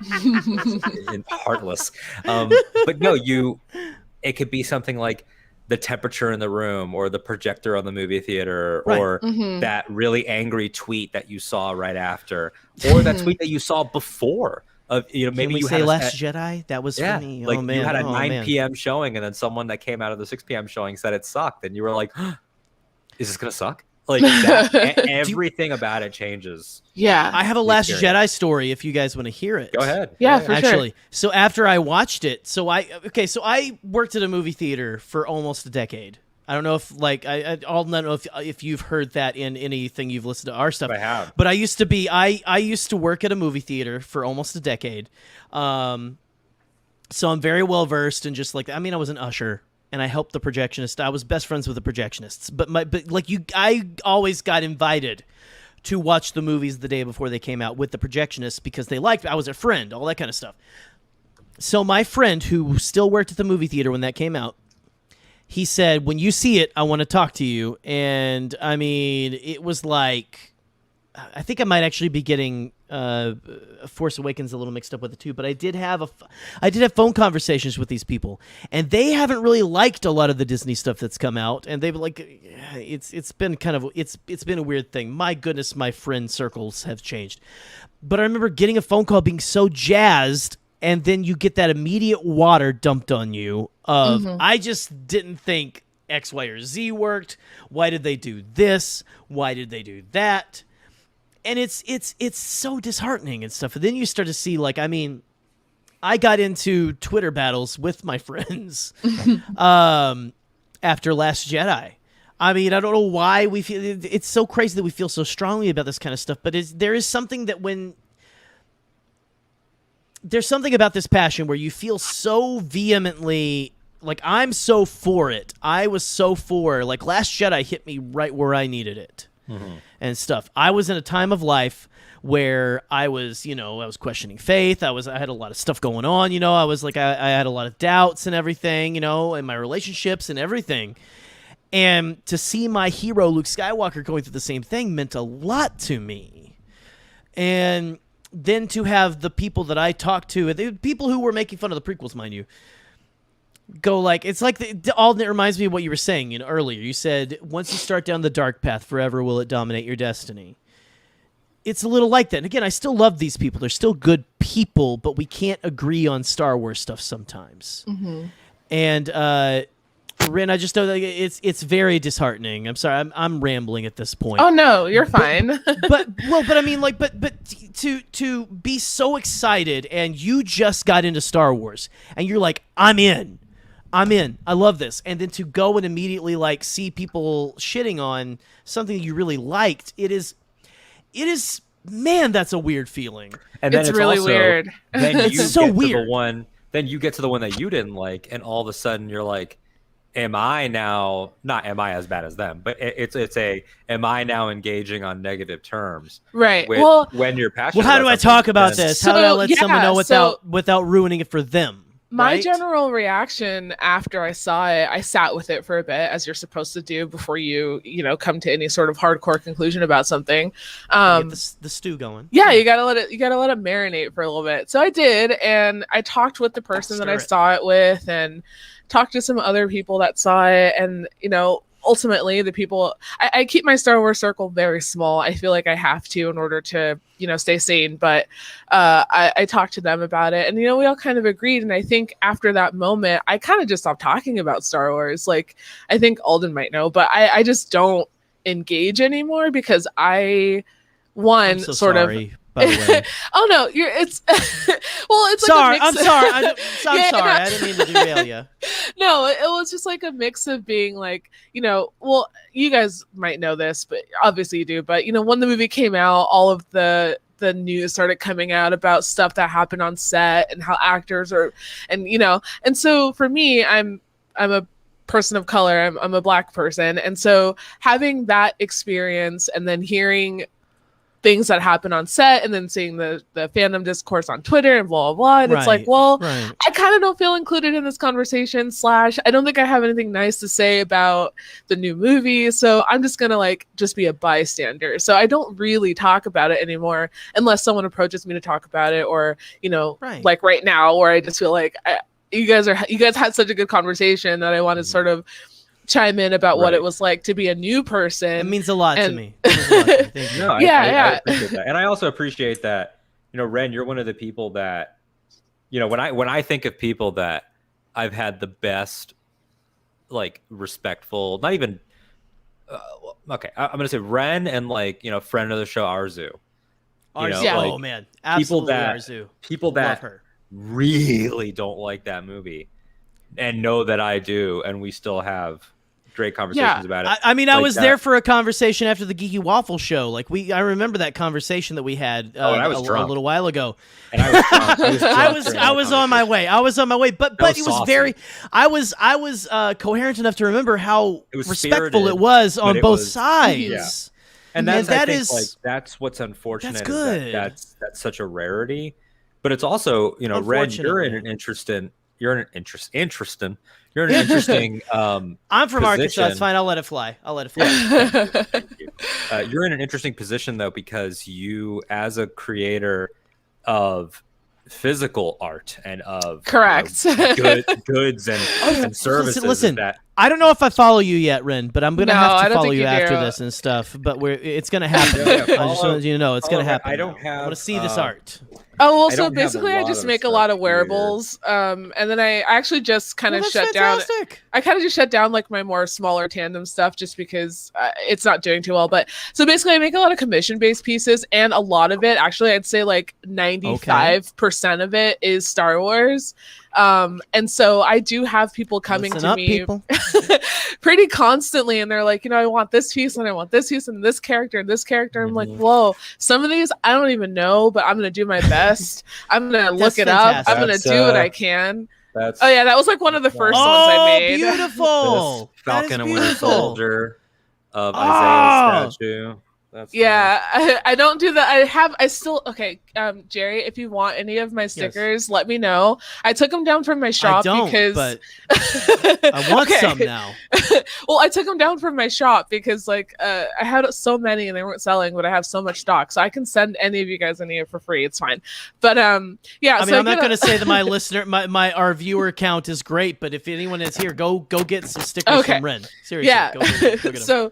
So yeah. So I like you were saying, Alden, I make like tangible things, and it's from this fandom that people love, and it's from a fandom that you have. And that's what I was getting at, is that Yeah. it's like you have a complicated relationship with it, but then people associate you with it. Correct. And I'm not going to turn anyone down.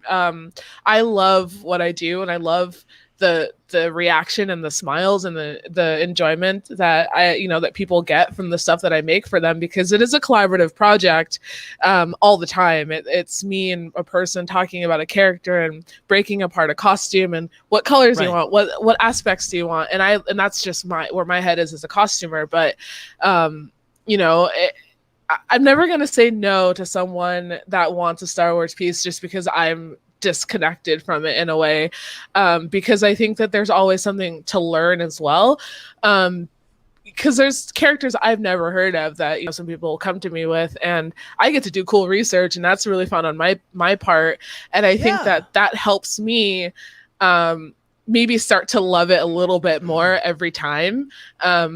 And that's the thing, is that these are like Star Wars. I say on my show all the time, Star Wars is a human relationship. Yeah. And it's like a person in a lot of ways. And you will have down periods with that person. Absolutely. And if one for sure. Like I use Tori Fox. It's a fickle mistress. Who's been Yeah, on, Tori. Exactly.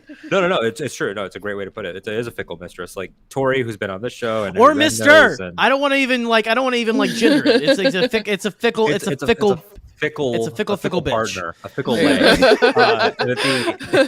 The whole idea Sorry, of like, that's the wine talking at this point. no, please, no, drink more. You should drink more. Okay, all right, hold on.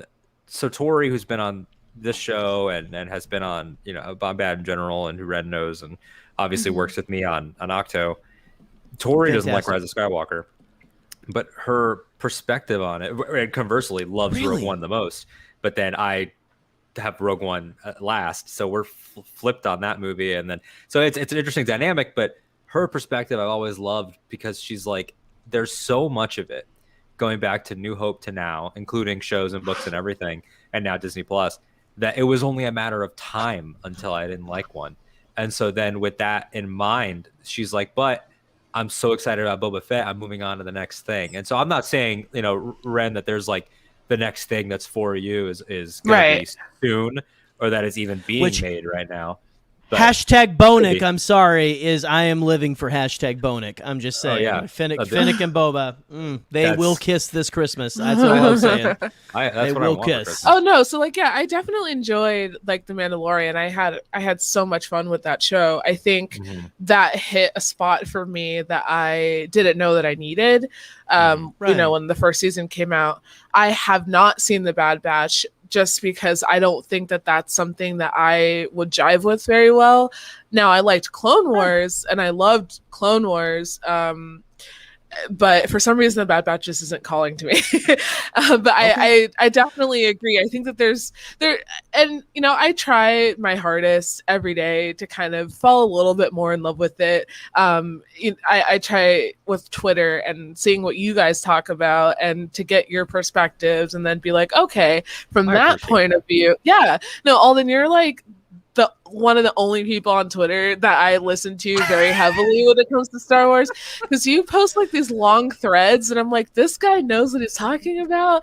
This guy has the best threads. So he really does. Good. They're so he really good. Does. Let's make him blush. Let's make him blush. And I think that and like Twitter is a rough spot for me in general. I'm on it, but I'm not on it. But I think having people like you and Tori and Arzu and like all you guys that are so still into it, but you guys talk about different aspects of it that aren't negative or aren't seen through one lens has definitely helped me get a little bit more appreciation for it since the last movie came out, because since that movie came out, I personally have not jived with much or like experienced much other than The Mandalorian. But listening to all the podcasts and like tuning in here for the first time is that keeping. Thank you again. I mean, it's being really honestly sweet, more than he deserves, to be quite honest. But I'm gonna be completely honest here. I am non-binary. I don't, I'm not either gender, but it's kind of hard for me to oftentimes listen to, especially Star Wars, when it comes from men presenting people. I think that I have a very hard time taking in information when it's being talked to me by a male presenting human. But like I said, Alden, you're one of the rare few that I will listen to. And now, Jerry, I love what you guys talked about, and I never once to me, seriously. I never once felt like I was being mansplained to or being talked down to as someone who fell in those brackets of the people you guys are talking about, and I think that that's very important. So thank you for having those conversations. But not to real quick, you just have to say that means so much to me. I've gotten compliments from a lot of non-binary people, and that seriously makes my heart so happy. Seriously. Yeah, you're welcome. Thank you. Thank you for that, because I really try. I actually grew up very conservative and stuff, and I want everyone to feel welcome around me. I want everyone to feel safe and stuff like that. So I really seriously do appreciate that. Thank you. Yeah, you've created a really good safe space here. This is only my first time listening. I'm only speaking for myself. I'm not going to say for anybody else, but for myself, I felt very comfortable. I never once wanted to yell at either of you for saying something stupid. Actually, I either agreed or, that's why I chimed in today. It was just kind of give my 2 cents as someone who fell in those two little brackets there. But more than 2 cents. Oh, it's worth way more. It's worth way more. Thank you. This seriously means a lot. I'm honored. I'm very honored, and Alden is just a fantastic pontificator. So I'll give him that. He's like he's right up there with, for me, Ken Knapsack.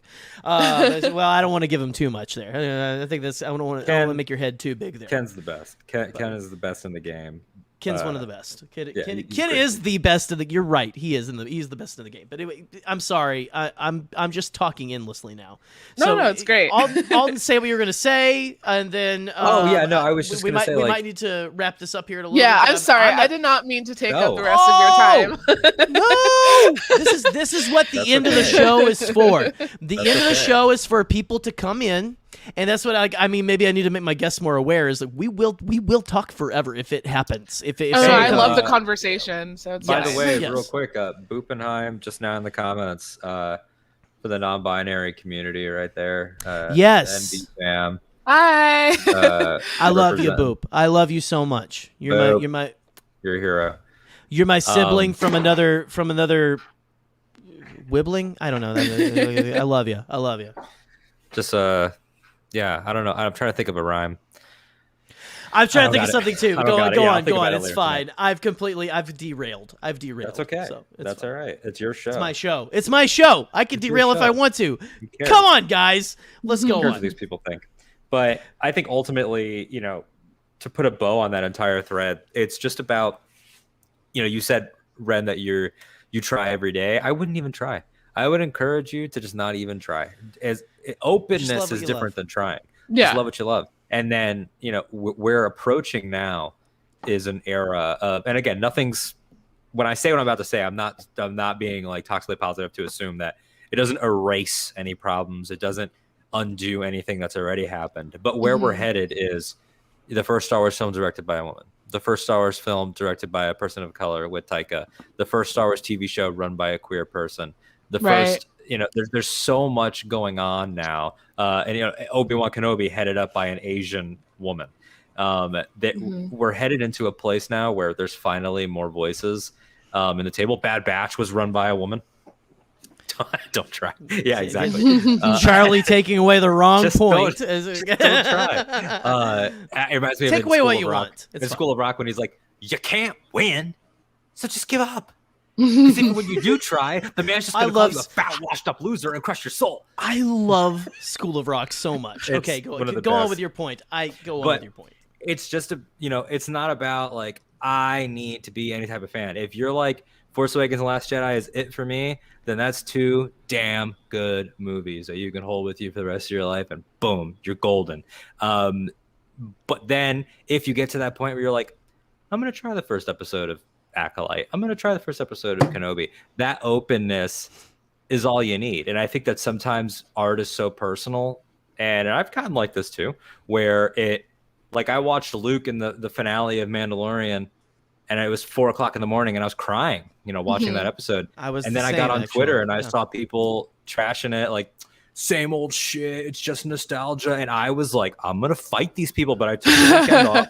I took the weekend to really think about it, and then I said what I had to say about Luke, and some people enjoyed that. And I think that it's just about taking that beat and saying, what's the next thing? Like, there is that rumor like there's going to be a Finn show. I don't know if I buy into that, but if there was a Finn show, then that's like, that was the character. I know from talking to you, Ren, like that was the character that sparked your love for this. So if that show got announced, that would be a moment where you could say like, oh wow, like that mystery, that joy spark mystery is back, And so I think that's what a lot of people, we're in the prequel kid renaissance, and so the sequel kid renaissance will happen. And it's funny, it's coming.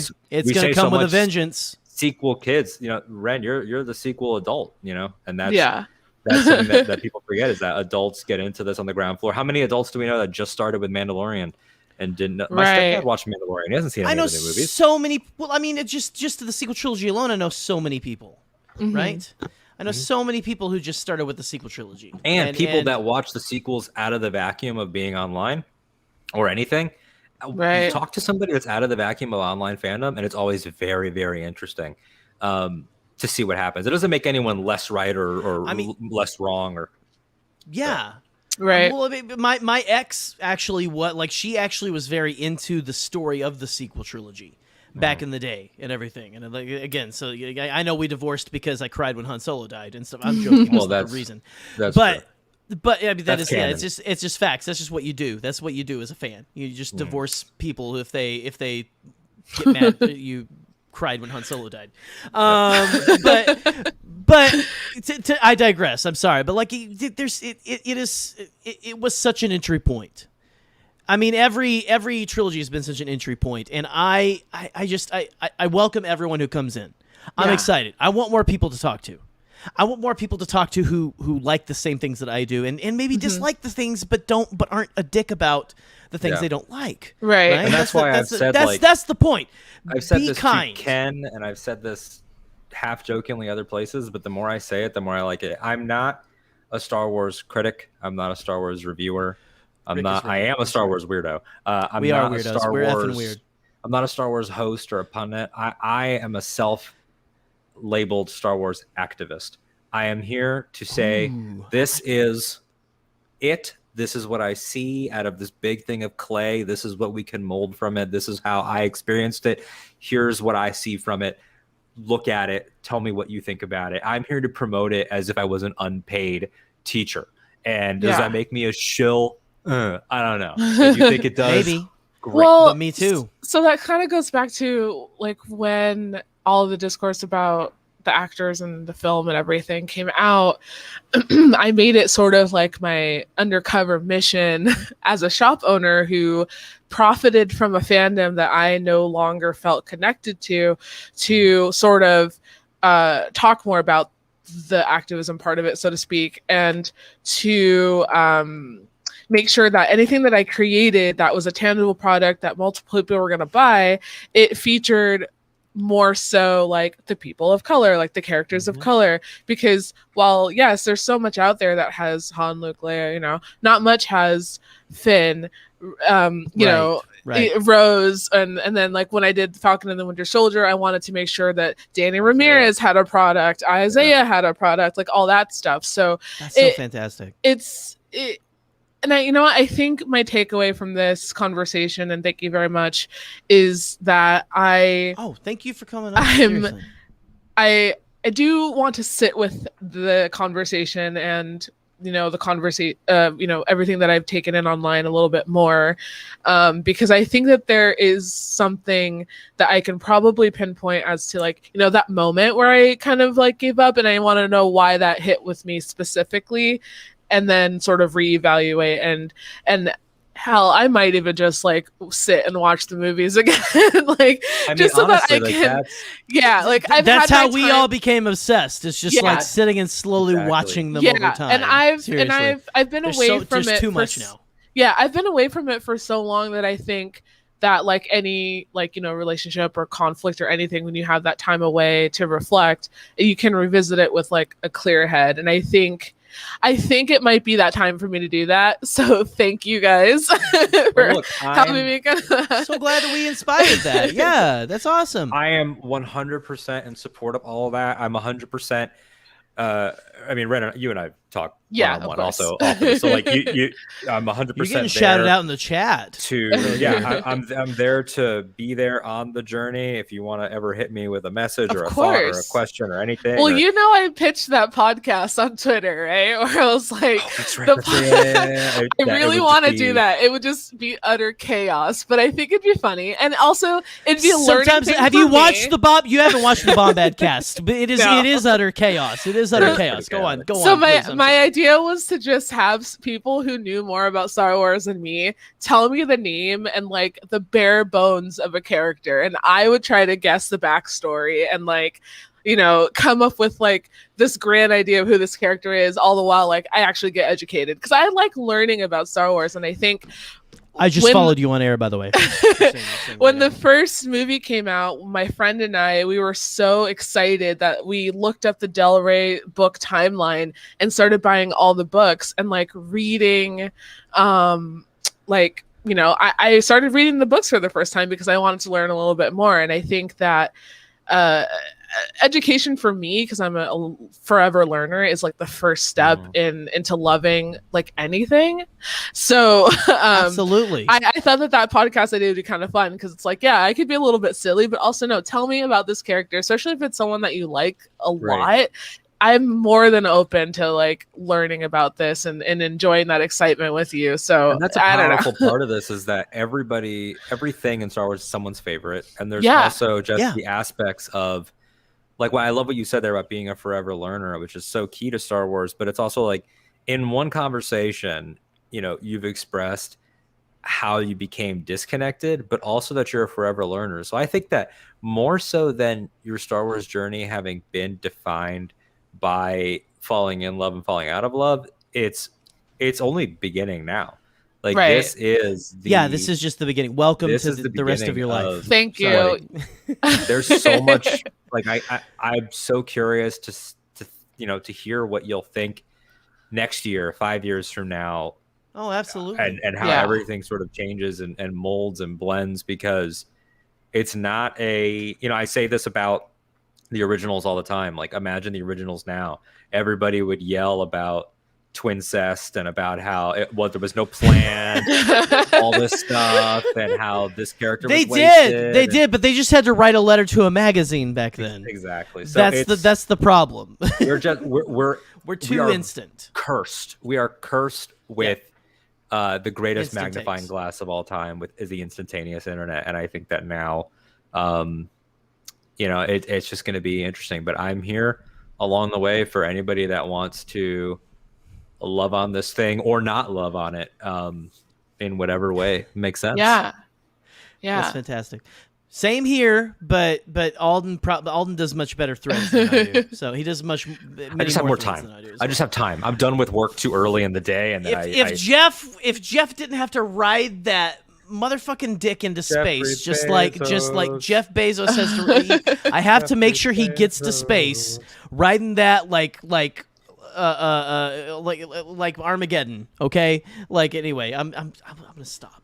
Yeah. Thank you so much, Ren, for stopping by. Seriously. Thank you, Ren. Before you bounce, Yeah. about what you said Feel free to overall, stay, just about us being, cishet guys in this space, and just sort of like how we pushed through your hesitations and your reservations about certain voices and things like that meant a lot to me, and I appreciate that you feel that way, and that even when we first met and first spoke and first podcasted together, that I passed the vetting process, but also that we became actual friends. And on top of that, I think that it's important for everybody listening or that watches this on a replay to know that Star Wars, the production and the business as a corporation and a thing, has had problems, but the in-universe lore, Star Wars, the story of underdogs, is a story of found family and freaks and the misunderstood and choosing a better way. So if your Star Wars circle is not inclusive, you're doing it wrong. Or if or conversely, if you're the new person and you find a Star Wars circle and then you find out it's not inclusive, get out of there, and we'll take you, because this is the franchise about found family. Go fuck off if you're not gonna play along. Seriously. I've said it on my show 100 times. My show is not apolitical. Star Wars is not apolitical. Every episode of Ahch-To Radio for the past, I don't know, since we were all fighting that dumb former actress on the internet, has, we've advocated it in all of our episodes. I hear she's working with Benny Shapiro. Oh, I heard. I heard that too. I heard it's gonna be. A big hit. Sorry, it's gonna be a big hit. But yeah, it's just trans lives, non-binary lives, black Hell lives, Hell Asian yeah. lives. Like these are non-negotiable things, and if you don't like it, fuck off. So same for Bombad Cast. You're here. You don't believe any of that shit. We don't want you either. I'm just saying. Me and Scotty both agree. It's the same. Yeah. And unfortunately, we're two white dudes. Well, we are the same. We don't want you here if you're gonna come here and spread your hate. So. Conversely, if you are someone who is like me, if you at all agreed with and felt some sort of kinship with me in this conversation, feel free to reach out. I have been hesitant before to talk about Star Wars with strangers, but as long as you're not an asshole, I will talk to you. And Ren will just report you to me if you are, so you don't want that. I mean, I will just be mean to you on the internet if you are. I'm not above calling someone out online. But Alden, you have the cancel card, but don't you? You can use the cancel card, right? Look, we're out here. I don't know. I just feel like in these streets. Oh shit! Was that a water gun? Yeah. I'll blast you. We're out in these streets, man. That's great. I just feel like there's definitely got to be people out there that are like me, that have been afraid to talk about it, and I'm gonna be honest, I have been too afraid to talk about Star Wars for a while, to the point where I just haven't. Sorry. So, and that's sorry. Well, you can't apologize for everybody for being a little an asshole. No, on the internet, but they're their own assholes, and I'm my own. I only have responsibility over mine, and right. So yeah. You're taking it back. I think that you are providing a great, I don't want to say service, but I guess space on the internet for sure. So I'll say service. I'll take that. I'll take space. Thank you. Seriously, that means a lot. You too, Alden, with your podcast and yeah, you guys are great.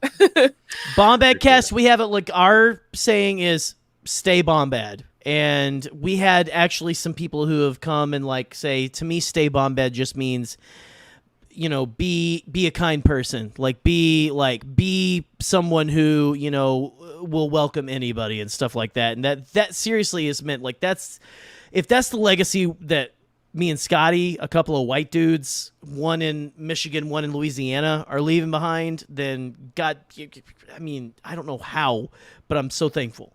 I'm so thankful. But thank you. Thank you seriously so much, Ren, for stopping by. Of course. But listen, I'm going to, Alden, unless you have anything else to say, Ren, I'm going to let you. Do you want to do a quick sift through comments? I just don't want to have to miss anybody's. I don't think we really missed too much. Now, Charlie, I don't know if you're still awake with us. He doesn't sleep. And everything there over in the UK. I'm looking here. Prequel hater dies every time, or every time a prequel hater dies, I grow more powerful. Respect that. I think a lot of the people have gone to bed, but it's yeah. Listen, ain't no shame in my Herman Cain. Why are glasses? Because God didn't want me to see. I'm rapid fire. Oh, Charlie's still here. Charlie's still here. Charlie, we're re-ask your question because I missed your question. Listen, I'm gonna start. I think I might have like a after I have more guests on Hyperfocus, I might have like some people back on, like the people who had the longest episodes.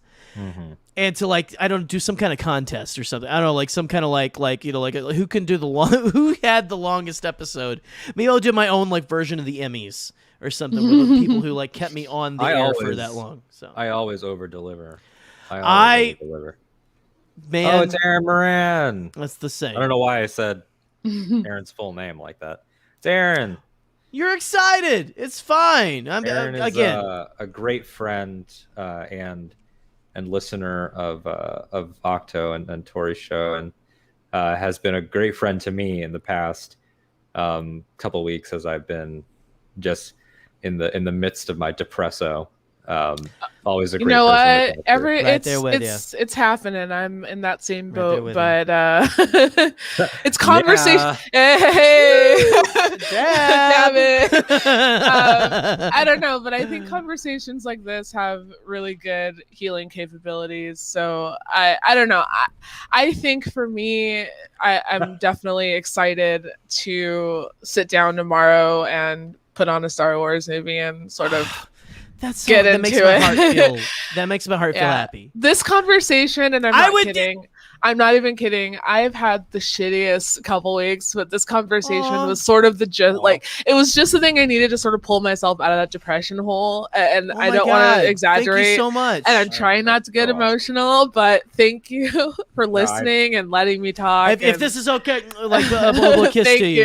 Thank you. Seriously, that seriously means so much. That's the best. And I've got seriously, since this Hyperfocus is a fairly new show on the Bombadcast network, and me and Scotty, we do our own show, Bombadcast.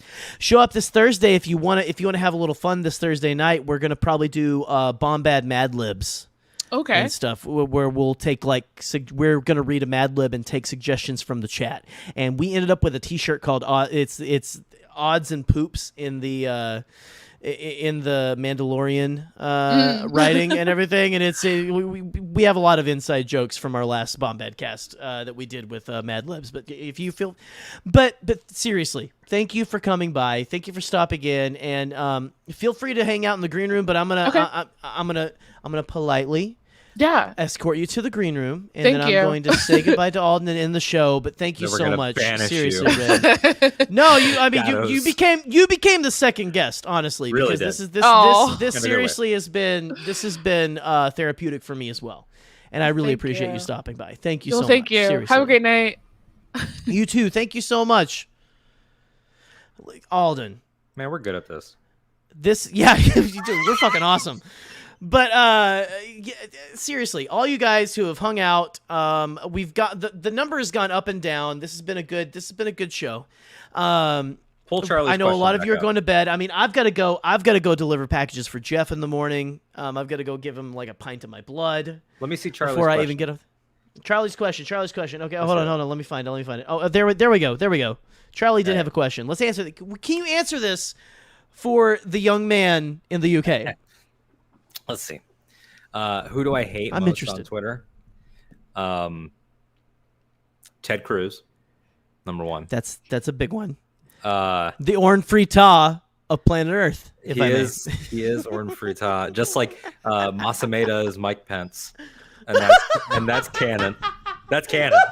No one could convince me that's not. No, you're correct. You're That's- 100% they have correct. the If same if face. Trump had half a brain cell, he would be Palpatine. But anyway, go ahead. Go on. Yeah. I'm listening. The real answer to this, to Charlie, is the people I hate most on Twitter.